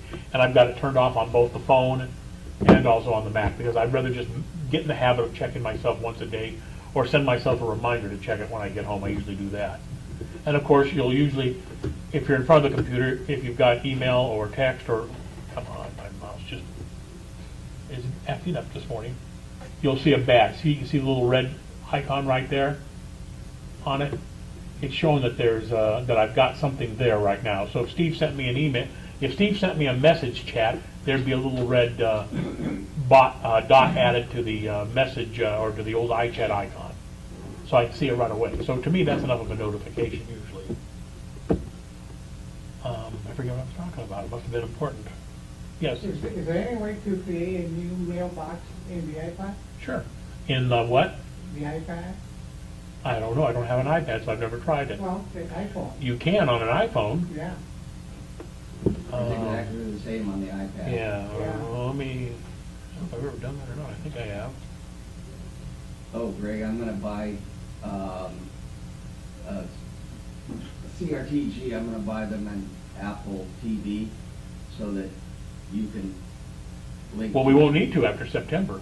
What?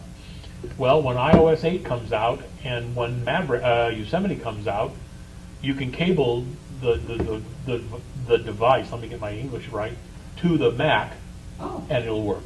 oh, okay, good. That's one of the new enhancements of that, because they realized that too many people were blocking the port. I know that's what you were thinking of, right? Well, the main reason was he's been giving us this room for free.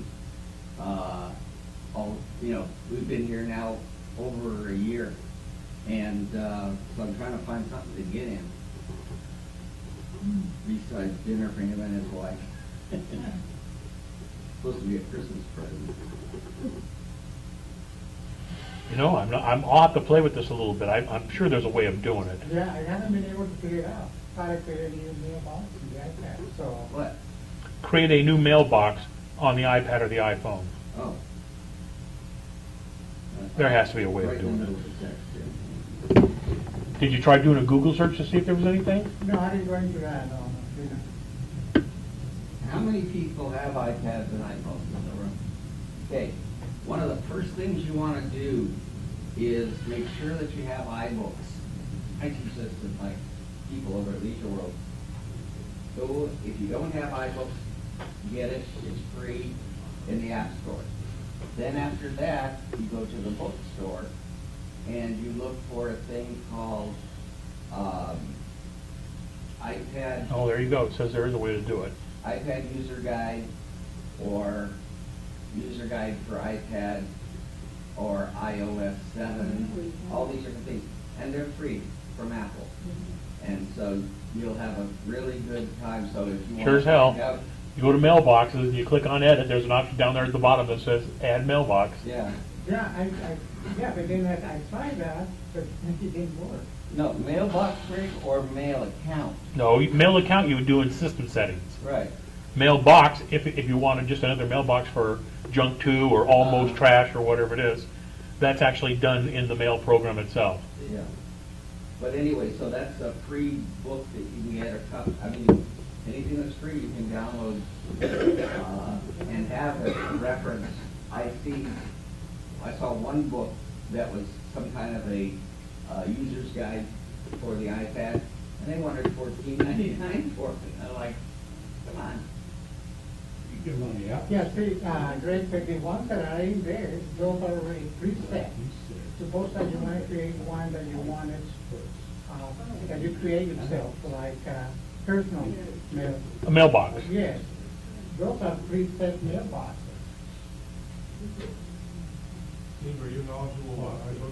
Oh, you know what it is? iBooks, yeah. Okay, I see what it's doing. 3.2. You gotta do it on a Mac. Lee was going to have And something- it'll add it to the list of ones that you can choose. So if you do it on the Mac, I see what he's talking about, at least right now. If you create the mailbox on the Mac and you've got them synced, you're using iCloud account for both of them, then that option should show up then when you pick up your iPad. I'm gonna try to have At it. least that's what it looks like, because I see that's where I am here. Yeah, because actually I read the manual for the iPad. No, there is a way of doing it. It doesn't really- Here instead of doing, okay, you click on edit, and there's the real, don't click on the mailboxes. Scroll all the way to the down at the very bottom when you click on edit, it says new mailbox. Right. And I should be able to call it whatever I want. Those are preset mailboxes there at the bottom. No, there's another option farther down. And where do I want the mailbox location to be? Under iCloud? Yeah, sure, that's good enough. And sure it is, there it is. I just added OACC almost, and let me put it right in So there. you just type it in? Mhm. So in the edit mode, down at the very bottom in the lower right-hand corner, it should say new mailbox. Right. Click on that. Give the mailbox a name, and then choose what mailbox location you want it to be. The default is iCloud, because it knows I'm using iCloud. So that means that it will have just added it to the iCloud as well. And then click Save. Hey, there's a troublemaker back there. On an iPad, is there any way just to view photos without downloading? Say that again, Tom? On the iPad, is there a way to view photos without downloading? Okay, but you're not being clear. Where If did you put the those, chip in where did the photos come from? From the camera. Well, no, that is what it, yeah, how did, I can turn off the Wi-Fi on here and I have all my photos on this iPhone. No, but there's an adapter that you can put in the iPad. Right, you can get You put the little chip in. okay. Oh, yeah, the camera. But you have to download those pictures. You have to download them onto the iPad itself, that's right. You cannot just view them. Now, wait a second. No, he's saying, all right, he's taken a flash card or whatever, for lack of a term, and he's used a little camera adapter, gizmo or whatever it is to put them on. The only option he gets is to load them onto the iPad, Steve. That's, He can't just view them. Say your iPad was loaded up, Get a bigger iPad. and you put that phone. Well, you got a bigger one, and you loaded that one. Okay. And then you put the little card in with the reader. You cannot view those pictures. You have to download them. now, when I And if you plug, don't have enough room, you can't do it. See, I don't have that adapter and I don't have an iPad, so. well, what happens is. I thought there was a way of viewing what's on that. No. You Well, cannot view pictures. You yeah. have to download them first. I don't think so. Yes. You got it with you? No, but. See, he can't back it up, Steve. Tom can't back it up, he hasn't got it with him. Yeah. Basically, what happens is, do you have a 30 pin? Yeah. Okay, there's this kit, comes these Got it. two. You got these? Yes. And when you plug it in and you bring up photos, Yes. it doesn't show you samples of each of them? No. If you don't have enough room, you will not view those photos. You have to download the photos into the iPad. Mhm. You cannot just view photos. Okay, and do you ever transfer your photos from there to your Mac? No, I don't do that. Okay, that's one thing you gotta get used to doing, because I was doing my iPhone last night, getting it all updated, and I tried to install the 7.1.2 update, and it wouldn't do it. Yeah, but the question is, And I was wondering why I didn't have any room. I had 900 megabytes. Yeah. and there's not enough room. It's not like Lightroom or any other application. If you plug that in, you have to download those photos first, and then, if you don't like them, you can delete them. Yeah, But you cannot just view okay. and then pull the part out. I'll check on that because that's really interesting. When I take, and I have my iPhone for all of my pictures, you know, I never, until I got this deal on this iPad 4, I never wanted to take pictures with the iPad because I don't want to be standing up holding this big thing when I can do this.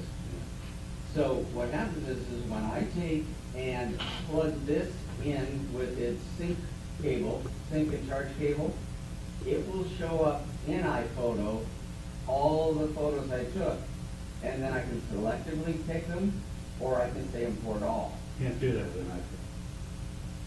Okay, I'll look into it. I'm curious. Have you looked into have you looked under like discussions, apple.com? Email me. See if anybody What? there said anything? What? The Apple support communities, I forget what the website is. Let's see. Viewing, I would say viewing photos. Yeah, I just tried a combination like that.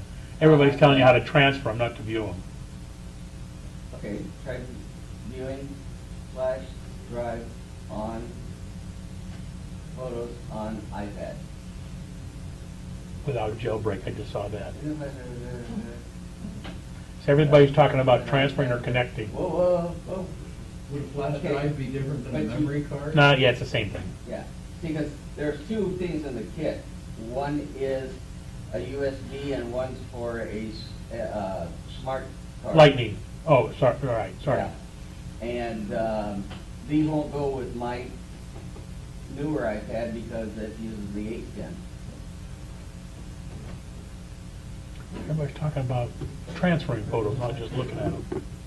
A close to current one. It's not the iPad Air. You have to download them. That was the I bought the club before. I'd be willing to bet, Tom, that there's a way of doing it. I just can't see how to get to it right, and not having anything to test. Yeah, Tom, just send me an email and I'll look into that because Because I was almost positive that there was a way of doing it, unless the exception might be, depending on what you shot the pictures with, the iPad may have to generate some kind of thumbnail on that device.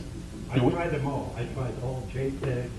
No, you're not getting what I'm saying. If you've ever hard-coded, look into like that, unhacked the file and looked in there, there's thumbnails generated at different resolutions for convenience to be able to display them.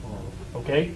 So it may be something that on the flash drive itself, if there's not room, or if it doesn't have the ability to write to that flash drive for whatever reason, it can't do it because it can't generate thumbnails for it.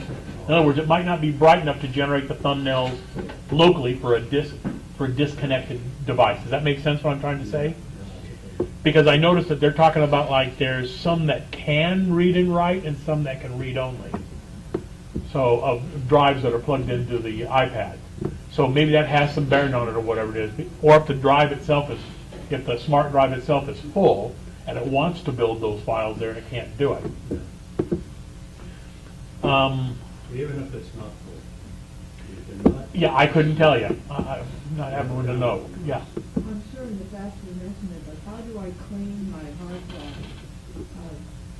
Because I know that it keeps writing and writing, and there's a lot of stuff that needs to be cleaned. So what do you want to do? You want to erase it completely? No, just clean it up. Clean it up, organize it, you mean? Yeah, right. Okay, when you say organize, there's two different things where you can be talking about. One is you want to get everything cleared out that's junk or old or something like that. That's one way that you physically got to do it. Or the other way would be optimize. See, when I erase something, it doesn't really erase it. Right. Right, blows the directory away. But it's, Why? oh, you can't clean them individually, as far as I know. Yeah, I know, there's a. You're talking about like disk optimization. Is that what you're talking about? Something along those lines? What she wants to do is when she's, oh yeah, secure erase. But that erases all. That item. Yeah, it erases and that, erases that's, that you're right, area. right from that standpoint. Uh, Okay, sh- so I'm gonna do that. Yeah. So let's say an example, I don't wanna do it there. Okay, I'm gonna get rid of one of these coupons, right? So I'm gonna come, normally if I go over here to File, and I'm gonna just move to Trash, but if I hold down the Option key, oh, how come I'm not seeing that? Oh, because it's, When you erase trash, it doesn't go away. yeah, that's right. It's when you put it in the trash, so let's do that. Let's put a copy of that, just in case I need that for something. Okay, so normally when I come up here to empty trash, They secure empty trash. Yeah. now that writes ones and zeros to that spot, but the spot is physically still there, there's just nothing in it.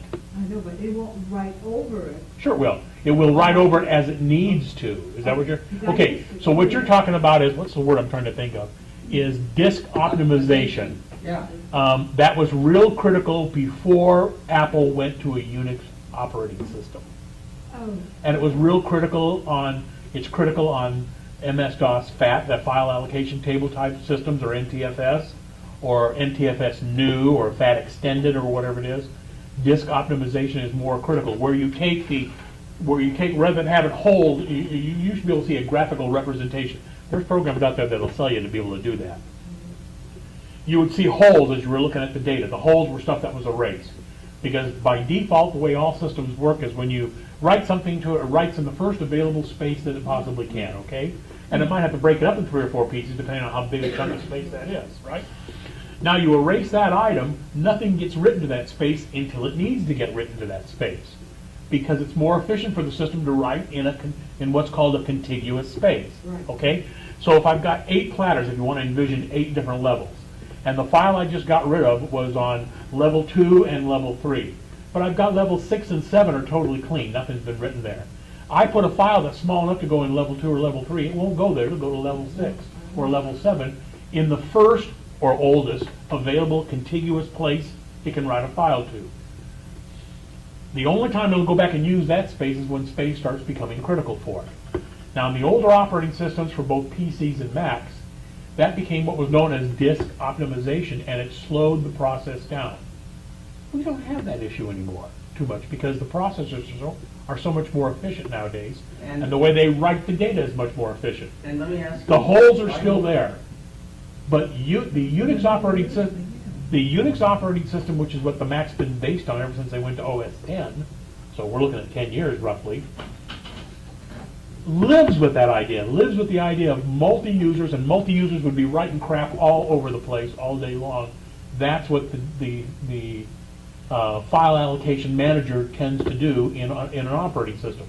So you can buy a disk optimization utility. Apple doesn't give you one. You can get them. Disk Tools, Pro Tools, which I'll talk about, not Pro Tools, Tech Tools, which I'll talk about, have disk optimization utilities where it picks the stuff up, puts it in cache, rewrites it so that it's all contiguous down there. Maybe that'll make a 1% improvement on your system. Maybe. now why do we used to you, do that at work. why do you all the wanna time. do that? That was a lot. Then you've got, yeah, because that's just the way the hardware and the processor wasn't capable of doing anything better. Nowadays, it isn't an issue anymore. So does that make sense what I'm saying? It's just, that's why you don't see those options exist anymore. They really just don't, because you really don't need it. Yeah. Greg, but the information is still on the hard disk. not, Yeah. It is unless you do a secure erase. And it's not in the directory. That's correct. That's why it's recoverable with a recoverable utility, with a recovery utility, until that space has to be written to again. Because I just was on system information on my application, and I found applications with 4 and 5 different versions on there. The latest version and the ones that were gotten rid of. Even the stuff that comes from Apple itself stays on there. Well, here's a good example. If those of you who remember the Yellow Pages, remember there used to be green pages at the beginning of the Yellow Pages? Well, that was a speed directory to get to something. If you wanted to find flowers, as an example, you could go there and it would generally point to, it would have pointers to get to all the flowers. You could rip that green section out. What did that do? That just slowed you down. The stuff is still there. You just have to put a little bit more effort into finding it. So when you delete a file for convenience, all it does is delete in the master header, I'm trying to think of the real word for it, in the master block or header, it deletes that file name out and it's gone. But the data is still there unless you do a secure erase. First off, why would you want to? Number one, why would you want to do a secure erase? Isn't the computer stay in your house 90% of the time? You're afraid about the kids getting to it? Why would you want to waste the time? But I wanted to have a second backup, okay, I have my time machine, I want a second backup, how about this drive? And every so often I erase some, and I put some on, and over to, there's no more space, so I know there's space, it's like I said. That's another issue, just like that guy was talking about earlier today. That's another problem. That does not, if you really want to do it right, what you want to do is you want to write everything that's on drive A to drive B. Not clone, that's a mistake, because clone makes a mirror image copy. So whatever screw-ups over here now exist on the copy. Instead, what you would literally be as inefficient, as stupid as it sounds, as going into Finder and selecting all the files and dragging them to the second drive. That writes them all over there as contiguous pieces of information. Whenever you do that, that's the most efficient way of doing it, okay? Problem is, first time you use that, it's non-contiguous again, because something will get opened and moved. So, if you're not getting that space back for whatever reason, there's another problem. I don't know, we'd have to look at it. Basically, it boils down to the current operating systems for the last 8 or 10 years have solved that problem. So you can get a disk optimization, I'm sure they're probably you can probably get one for 10, 15 bucks or whatever. And it may take a couple of hours for it to move the data around. And again, the old reason people did it was for speed. Not so much, because you had to have space to move stuff. So if people filled up at 98%, so they filled up back in the old days, a 100 gigabyte drive to, let's say, 99 gigabytes, and they thought, well, the disk optimization will speed things up. Hell no, there wasn't enough room for it to do anything. Because what it wants to do basically is the same thing as I was saying. It's going to copy a chunk of data and write it to a new location. But if there's no new available location for it to do that, it can't. So you never wanted to do disk optimization beyond, let's say, 70% of full capacity in order to be able to do that. And it was a slow process as a result. It did solve some problems, but that was mostly due to the hardware and the software and the operating systems of those days. That problem just really doesn't exist anymore. Here's the thing, two things. One, why do you want to clear that little slot? Well, I have the backup, okay? Well, I have a backup. So I've been trying to copy the whole thing there, and it says there's no room. And I thought, that's my second. Copy it via time machine or some other program? The time machine, no, just copy. Like with Carbon Copy Cloner or something like that, okay. Go back there and pick Okay. up if I want to. So if your internal drive's a 1 terabyte and your external drive's a 1 terabyte, the external should always be a little bit bigger if you can, but you should be able to use Carbon Copy Cloner or Super Duper or whatever it is, even in the free mode, to make a 1-to-1 copy. What I did is I went and bought a new 1 terabyte, that cost $40. Yeah, they're... That's the advantage nowadays. They can see 3 terabytes down for around $100 now. I got a big 4 and I got one after you look at it, enough space. There you go. I mean, I have a whole bunch of drives like this that I keep saying I'm going to bring down here and sell them cheap, like $20 and $30 a piece. Because why? I just got a lot of them. They're absolutely no use to me. I bet you don't have any more flash drive that says 126. No, that's probably true. But I mean, I have an 80 gig drive in my office, which I don't use anymore, that has a compact flash card reader in it. I don't know what possessed me to buy that at the time, but it's 80 gigs. It's like nothing anymore. You know, these things are 2 terabyte each, and I wish they were bigger. I'd like to get down to carrying one. I'd love to have like an 8 or a 10 terabyte in that size. It'll be there in a couple of years.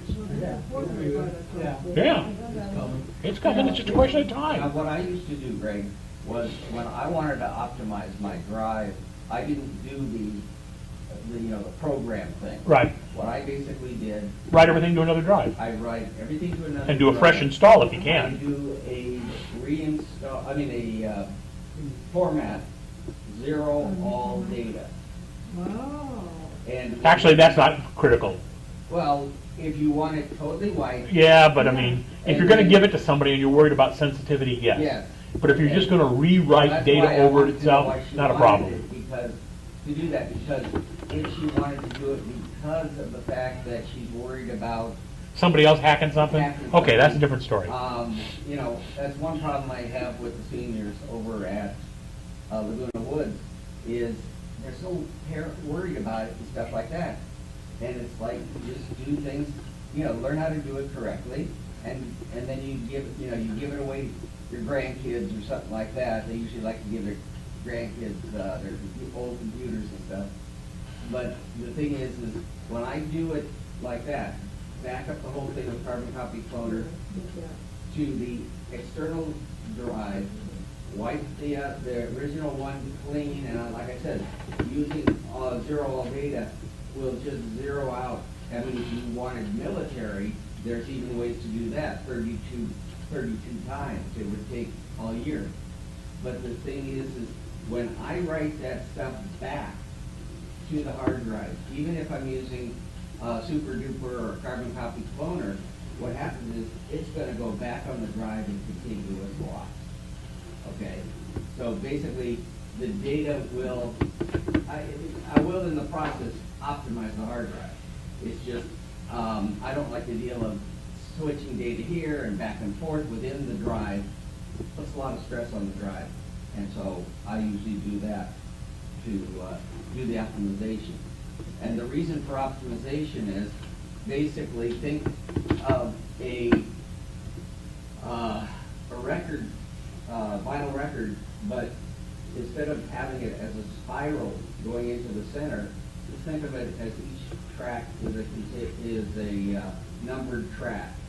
And so what happens is you've got a read head that is zapping all over like this, picking up parts of data, and you see how long that takes. And then what happens is once you optimize it by the process I mentioned that I do, and when it writes it back from your copy, it's going to write it back in contiguous blocks, so that basically when the head goes to system preferences, let's say, it's going to read the whole track of system preferences.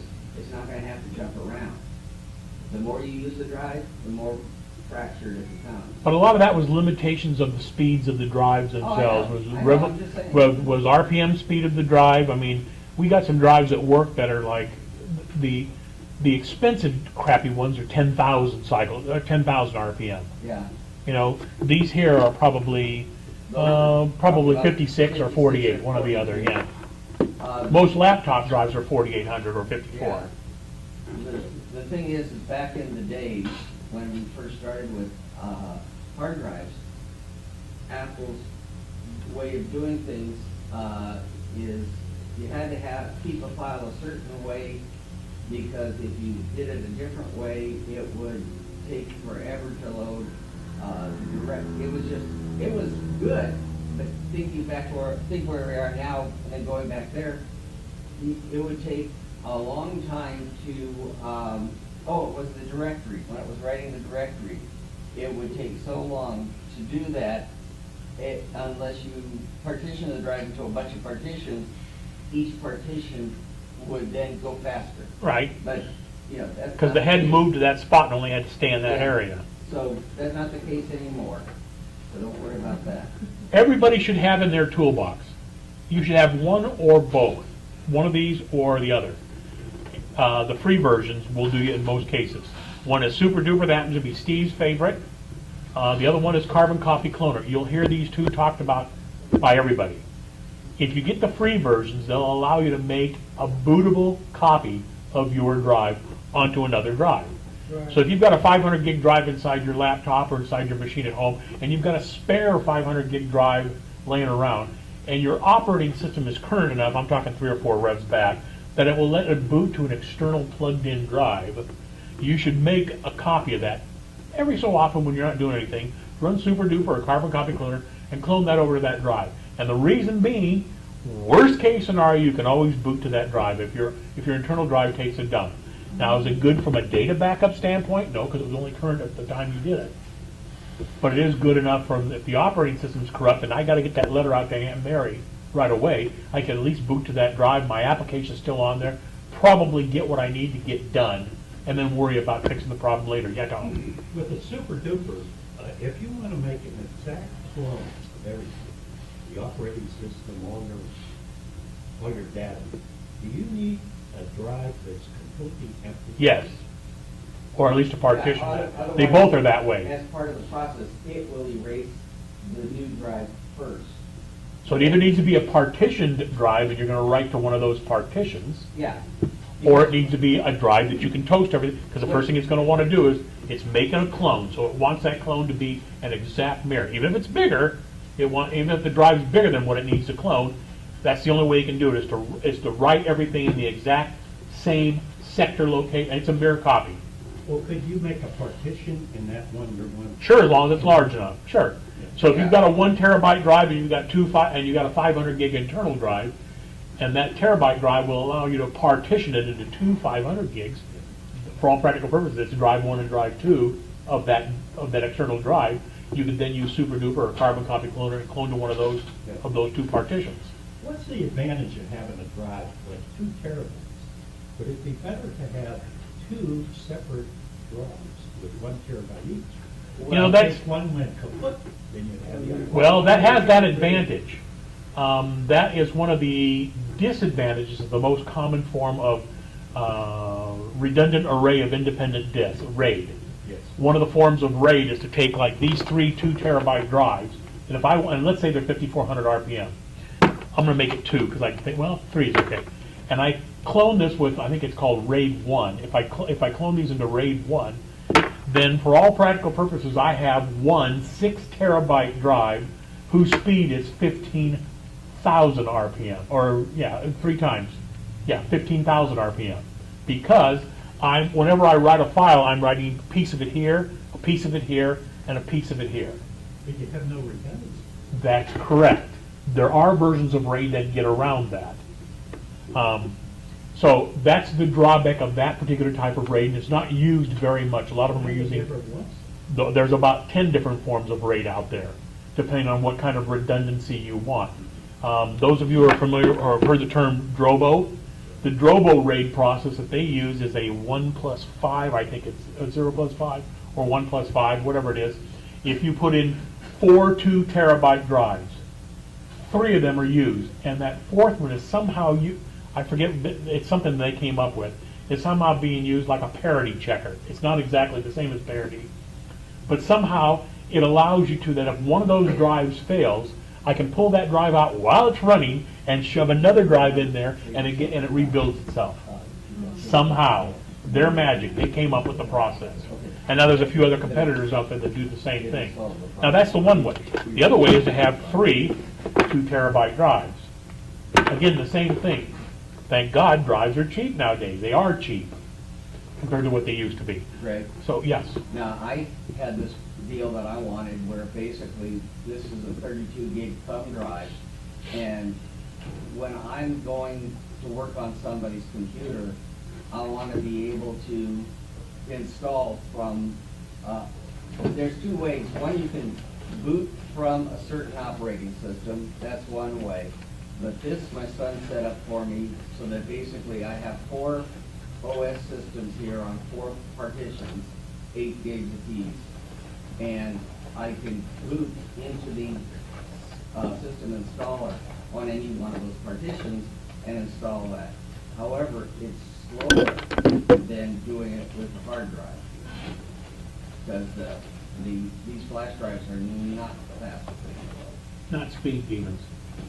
And plus the fact. Keep when talking, I- see if I'm looking for something. Okay, when I'm, since I still work on G4 and G3 computers, anything that's not Intel, I can't boot onto a flash drive because you can't boot from a USB. You can boot from a FireWire.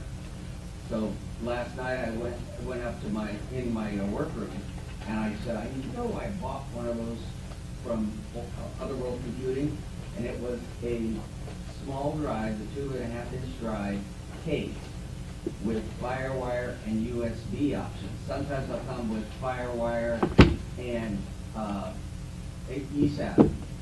Okay, but this one I bought has both, so now what I gotta do is have it made into put a hard drive in it and make it into one of these that we can have all the systems that I need on the drive, bootable and installable, so that it saves trouble. Let's look for it. I know I got one here, just gotta find it. What? A USB to mini USB.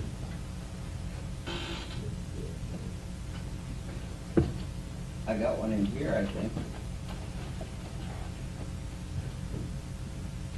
Let's see who gets it first.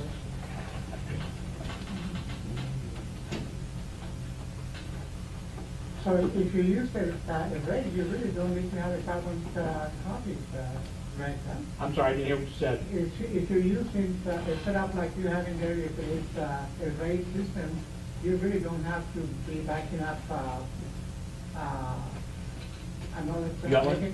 Thanks, you gotta work out. Carbon copy of any of those programs. I'm not, wasn't listening, I'm sorry.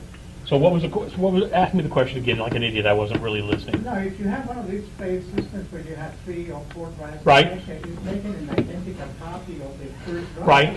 So you really don't need to back up anything, because That's true, you could do that. How are you gonna make an identical copy? Because it's only identical as soon as you make it. right, right. So what a lot of people will do is, one of the drawbacks to Time Machine, and Time Machine is just Apple's fancy way of dressing up what's called rsync. It's been around in the Unix world for like the last 20 years. And they use the option in rsync to make an incremental copy. So like as an example, if I install a piece of software in Irvine and Bangalore or Cambridge, Britain, or Athens, Greece, or whatever wants that same tool to be worked there, I now rsync it across our network. You can imagine what they must be paying for a phone bill, huh? Right. Because we have 40 locations around the world. We'll sync that tool, it might be 3 or 4 gigs, usually they're not much bigger than that, to that other location. May take an hour or something like that to get there, depending on how big the file is. And now they've got an identical copy of that tool, permissions, everything, because of the way we do it, in the exact same location, because that's what we chose to do. Essentially, that's what Time Machine is. Time Machine is just a convenient front end written around an rsync utility. And quite honestly, Carbon Copy Cloner and Super Duper, if you buy them, you get the scheduler option. The scheduler option allows you to go through and cherry pick. I don't care about my wife's stuff. She's got her own laptop, but she's got a directory on this one as well. But I don't see no reason to back it up. She's never on it. So I can go through and then I can cherry pick. I want to back up this. You can do this in Time Machine as well. And copy it over here every night at 2 a.m. I can do it every hour if I wanted to, just like Time Machine does, or every 4 hours or every 6 hours. So like these 3 here, Time Machine doesn't handle external drive. It will, but it doesn't handle external drives as well as I would like for it to do. My time capsule at home is 3 terabytes. And this is a 500 gig hard drive. And that time capsule at home is backing up my wife's Mac and my Mac, both of them. But I wanted to back these up as well, because quite honestly, if I lose 1,600 hours worth of movies, and I've got about that much on here, that'd be a drag to have to try to recreate it again. And the stuff, everything I bought from Apple, no big deal, I can get it from Apple again. But the ones that I've ripped of my own DVDs and Laserdiscs, because those of you all know, I'm nuts for this crap. What I did is I took Time Capsule. The Time Capsules, like a lot of them do, have a USB plug. I bought a 3 terabyte, I got to get a bigger one now. I bought a 3 terabyte Western Digital external. That's sitting up there plugged into the Time Capsule. The very first time I backed these up I used Carbon Copy Cloner. I bought the purchase version of Carbon Copy Cloner, like $30 or whatever it is, because I can schedule it. Every night at 2 a.m. it backs up movies. I think it backs up movies first and TV shows second, because the music isn't as critical, because I have iTunes Music Match, so I can get it back from iTunes if I have to. So it backs up movies and TV shows. Now, to back up 2 terabytes wirelessly across the network, that takes about 3 days. It's really slow. So the very first time I did it, I ran a cable over there. And then after that, it only has to back up the stuff that's changed. So anything new that I've added tonight at 2 p.m., tonight at 2 a.m., or I should say tomorrow morning at 2 a.m., it'll back up any new movies that I've added onto that external 3 terabyte drive, and I'm using the time capsule, I'm using the Airport Express, or the Airport Extreme, excuse me, portion of it, for the connectivity end. So it's only backing up one or two terabyte movies. So it's not so bad doing it that way. That's what I chose to do on that particular case, so that in case I lose one of these drives, I've still got all that stuff within a day. I've still got all that stuff within a day to get back. Now, one of the drawbacks that Time Machine has is you can back up the operating system, but it's not in a bootable format. You can't boot to a Time Machine backup. So that's why I'm advocating, if you've got any old drive that's big enough at home to make a mirror copy, using Carbon Copy Cloner or Super Duper, the free versions, to make a mirror copy of the drive, do that, because in a pinch, you can plug that drive in, assuming you've got a Mac that's within the last 5 or 6 years, whatever, that has that ability, and you can boot up to it. So now you're up and running, and then if the other drive is still working, maybe you can recover stuff off. Or you can now use Time Machine to recover stuff back off of it, whatever, okay? To get you going. The whole idea is, what's it take to get me going again? So what I've seen some people do, some people have taken like a 3 terabyte or a 2 terabyte time capsule. They've partitioned it. This is a 500 gig drive inside here. So they've partitioned to, let's say, 500 gigs and a terabyte and a half. With me? Mm-hmm. And so I use Carbon Copy Cloner or Super Duper, whichever. I clone the operating system into that smaller partition. And then I use Time Machine for my normal backup stuff into the terabyte and a half space that I've got. I'm using one drive to do 2 purposes, basically. To me, drives are cheap enough. It's not a big deal to do that anymore. But you do end up with a lot of bulk laying around, a lot of stuff plugged in, so you got to think about it that way as well. I'm sorry? Because that has to be a reliable drive, because you've got all your backup. That's right, that's right. So what does everybody say? If you ever listen to Leo Laporte or anybody else, 3 backups, right? You have a backup inside the house. You should have a backup clone of the operating system, and you should have a backup off-site. I also happen to use Carbonite. And the only reason I'm still staying with Carbonite after 1.5 years is because it saved my ass once, and I'll believe in these people from this point on. But you can get a lot of alternatives to Carbonite's $59 a year for unlimited storage, provided it's an internal drive. Kind of worded, kind of weird. So I would pay the same. I'd pay $59 whether it's a 500 gig drive that's backing up, or a terabyte drive, or a 2 terabyte drive, as long as it's a single drive and it's inside my computer. When I get to the externals, I'm getting into a different pricing schedule. If the house burns down, I probably really don't care at this point in time too much, right? But I want to get whatever family photos and all that junk is. So I've got a couple things going. You can see this one right here. See this one called GJL Micro SD? Well, that's a micro SD card plugged into that little slot right there on the side. They're about, now they come down in price now since, so they're about probably $40 for a 64 gig version, whatever. The largest I've seen is 128. I just haven't spent the money for it. Every night I have Carbon Copy Cloner take my photos. I've got about 25 gigs worth of photos, family photos. I don't care so much about that gag stuff, and backs it up to that micro SD.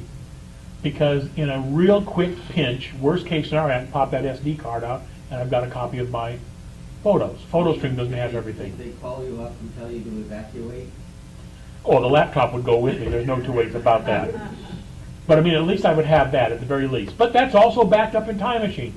And it's also backed up on Carbonite. So I'm a little, after you've lost stuff, you learn real quick how to get around it. There are alternatives for Carbonite that are free or cheap. iDrive from, I think that's from Google, if I'm not mistaken. That's pretty reasonable. Looks like Apple's iCloud, when they go to Maverick, or when they go to Yosemite, looks like it'll be sort of like what the old .Mac was, where you'll be able to back up anything to it. We don't know what the pricing structure is going to be like, but they'll have to be semi-competitive. I will probably go with that at some point in time. If you're real good friends with another friend, you guys can get something, I think it's called Backblaze, if I'm not mistaken. It was something that Adrian showed us once before, where I give you my information, you give me your information, and my system backs up over onto a drive that you've got at your house, and your system backs up over to a drive on my house. I pay nothing for that service. The data's encrypted, and I have an offsite storage, don't I? Unless we're side by side, it'd be a pretty safe bet that both homes won't go at the same time. So that's the way the back blades, and there's several alternatives to that out there that work. So, I mean, you should, if you got anything you think of any value, you should definitely have a time machine backup. The advantage of a time machine backup is that you can go back and recover older iterations of it. So you can recover tomorrow's version, or excuse me, you can recover yesterday's version, the day before's version, probably, 3 or 4 weeks ago version if it existed, probably, until it starts getting critical, until it starts running out of space. That's the advantage of time capsules, hence the name, time machine or time capsule. Okay. But you should have a clone of your drive somewhere for emergency boot up purposes only, that's all. Right. Because if you got the time, who cares? You can reconstruct everything with time machine. It's just a little bit more effort. The thing is we don't want to hear somebody calling and crying in this group that I don't have a backup. There's no reason for it today. What I'm saying right now, there's no reason that everybody shouldn't have at least some form of backup of their computer, because money isn't the reason for it anymore. It's too cheap. It's too cheap to cover your butt Have nowadays. died twice over a period of time. But the thing is I've had her right up and running even later in the day with a brand new drive and all her data back where it was. And so it's like, you know, if you use it and you understand that you're gonna be in up Schitt's Creek without a paddle, luckily right now she's getting a new job on Monday. She's getting out of being a consultant and going to work for Starbucks. And so I don't have to worry as much about that data, but in a while, she was the moneymaker, and if her data went, we were in deep shit. So I mean, here's an example. Here's an older, this used to be one of my movies or tunes or whatever it was, it's 1 terabyte. So this is dinky to me anymore, you know. But it's big enough to make an online backup of this thing. So I've got it plugged in, you can see it's brilliantly called untiled, because that's what they come as. If you select it, here's the actual manufacturer, Seagate. So you select it, you can see I've got first aid, erase, partition, raid, restore. So let's come over here to erase. First thing I'd want to do is, if I'm just going to use it for general purposes, everything defaults to OS Extended Journal. That's usually what you want to go with. You can give it a name here, but I could rename it elsewhere. And security options, what's that going to do? That's going to allow me to write zeros and ones over it, which would be fine if I'm going to give it away to somebody. But if I just click on erase here, you can see it's going to take, about 5-10 seconds, because there's really nothing to do. All it's doing is just doing a quick, there it is, it did a single partition, it said partitioning, did a single partition, it unmounts it, and then it remounts it back again. Why do you unmount Pardon? Why does it unmount? It's the only way you can make changes to the hard-coded firmware and structure on there, is to take it offline. That way, no, you can't write to it by mistake. That's why you can't format by mistake, at least in the Apple world, your bootable drive, because it can't take it offline, it won't work anymore. Okay, so there it is, it just showed back up, it's got the brilliant name backup. Now if I wanted to, I could do a first aid on it, I could do a repair disk. Repair disk just goes out and looks to see if there's any flaws or anything. It's a very cursory check. There's nothing to do a repair disk permissions on because there's nothing on the drive. I could do a verified disk, but that's kind of pointless because if it finds something, you got to click on repair. So why not let it repair it already? Okay? You can't repair the drive you're booted up on. You can if you boot to another drive. All right. Now let's say as an example, I'd like to do exactly that. I want to use that for my time machine. And I also want to use it for a backup, just in case. Well, I can look up here, and what have I got? This Macintosh hard drive, it's a 512 gig that I presently have partitioned to 59 gig for Yosemite so that I could demo that last month. And I'll keep that for another couple of months till it becomes real. And 438.4 gigabyte of Macintosh, of which 131 is free. So, real math major that I am, I could take this 131 from the 438, right? Because I could partition this into 2 partitions, 500 gigs apiece, but I want to give myself as much time machine space as possible on this 1 terabyte drive. So I need at least 131 from 438, roughly 300 gigs. I need at least 300 gigs. I'll give myself 400 gigs. So I'm going to come over here to partition and change that from current of 1 to 2 partitions. By default, the disk utility breaks it into 2 500 terabyte partitions. But I can select one of them and change it to whatever I want. I'm going to say, I'll go with 375. And what did that do? That just made the second one 625. So if I make this the clone of my, I'm going to use Carbon Copy Cloner or Super Duper to clone my existing operating system and hard drive as it is right now onto that partition, and that will be my emergency boot up. And I can give it a name, emergency boot up.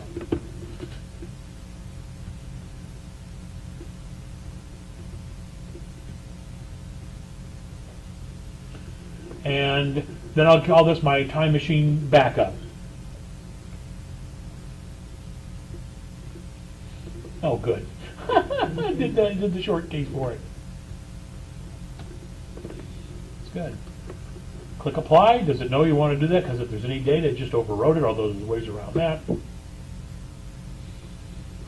And so for all practical purposes, one drive now has 2 partitions, or it's like it's 2 drives. Click on the option. As soon as it comes back to me. While you're waiting for this, suppose for whatever reason, you wanted to undo this and not have it partitioned. Okay. Can you do that? But you lose everything.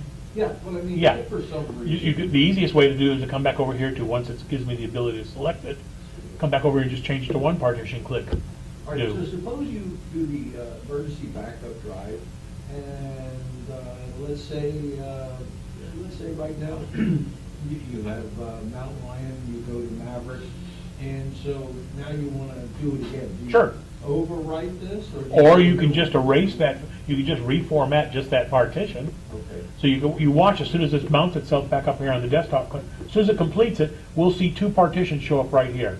So how do you reformat? What- Okay, so let's say as an example, all I want to do is I want to come over here and I want to erase one of these partitions.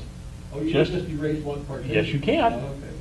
And it will clean it up. if Yep. You used it. Yeah, you could make it a security, remember you can come on down here to security options, Okay. change it to most secure. This may take several hours, but it's going to do all the zeros and ones to make sure that everything that's there, I think it writes it 15 times or something like that. And you can erase just the content of that one. So yes, let's say as an example, I wanted to have a backup with me all the time. And I've got this 1 terabyte drive that I'm not using at the moment. So I could do exactly this. This isn't such a bad idea. If I was schlepping this Mac around more often, when I was working at Konica Minolta, I did do this. And space is a limiting factor. When you're my size, it isn't so much of an issue anymore. Space is a limiting factor. So I could clone my operating system onto the emergency boot up one that covers my butt for emergencies. And then I can make a time machine backup of the other partition. And whenever I would plug this in, if I had time machine running, so if I'm back at the office and I plug that drive in, time machines would look and see, geez, I haven't been running over an hour, time to run a backup. And it would just automatically start running a backup whenever that drive's plugged in, because that's what it does. So to the computer, this 2 partition drive is 2 like 2 separate drives. Correct. Independent. Right. The only thing you got to remember is if one drive fails, they both fail. Yeah. Right.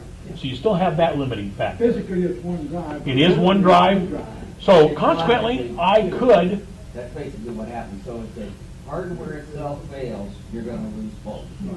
on my older MacBook that I had, because it came out back in like Tiger Days or whatever it was, I had one of these, I think it was a 500 gig drive. I had a 500 gig drive broken into like 4 125 gig partitions.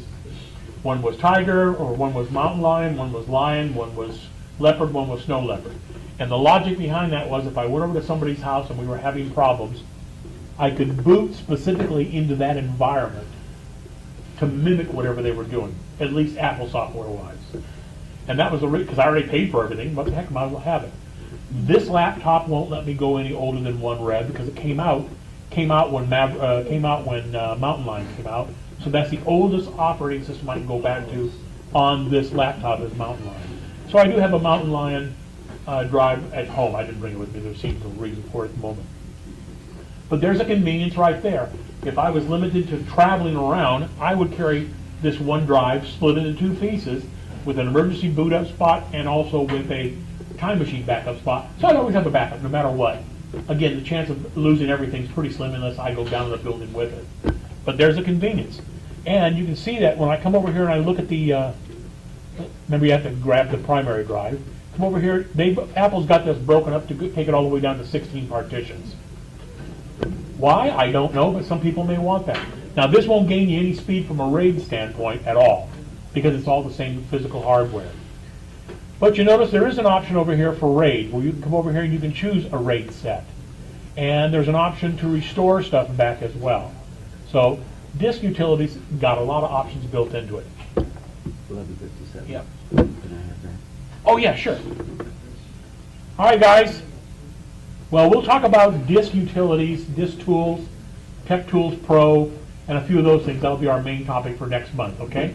Yes, sir. I have an optical problem. I have a very dead hard drive. Now, I want to track it. How do I make sure that no one can pick up and get any of it? Well, Now, if I hold it large, a very large magnet over it, will let somebody... no. No. No, because it's very funny, that drive actually has very strong magnets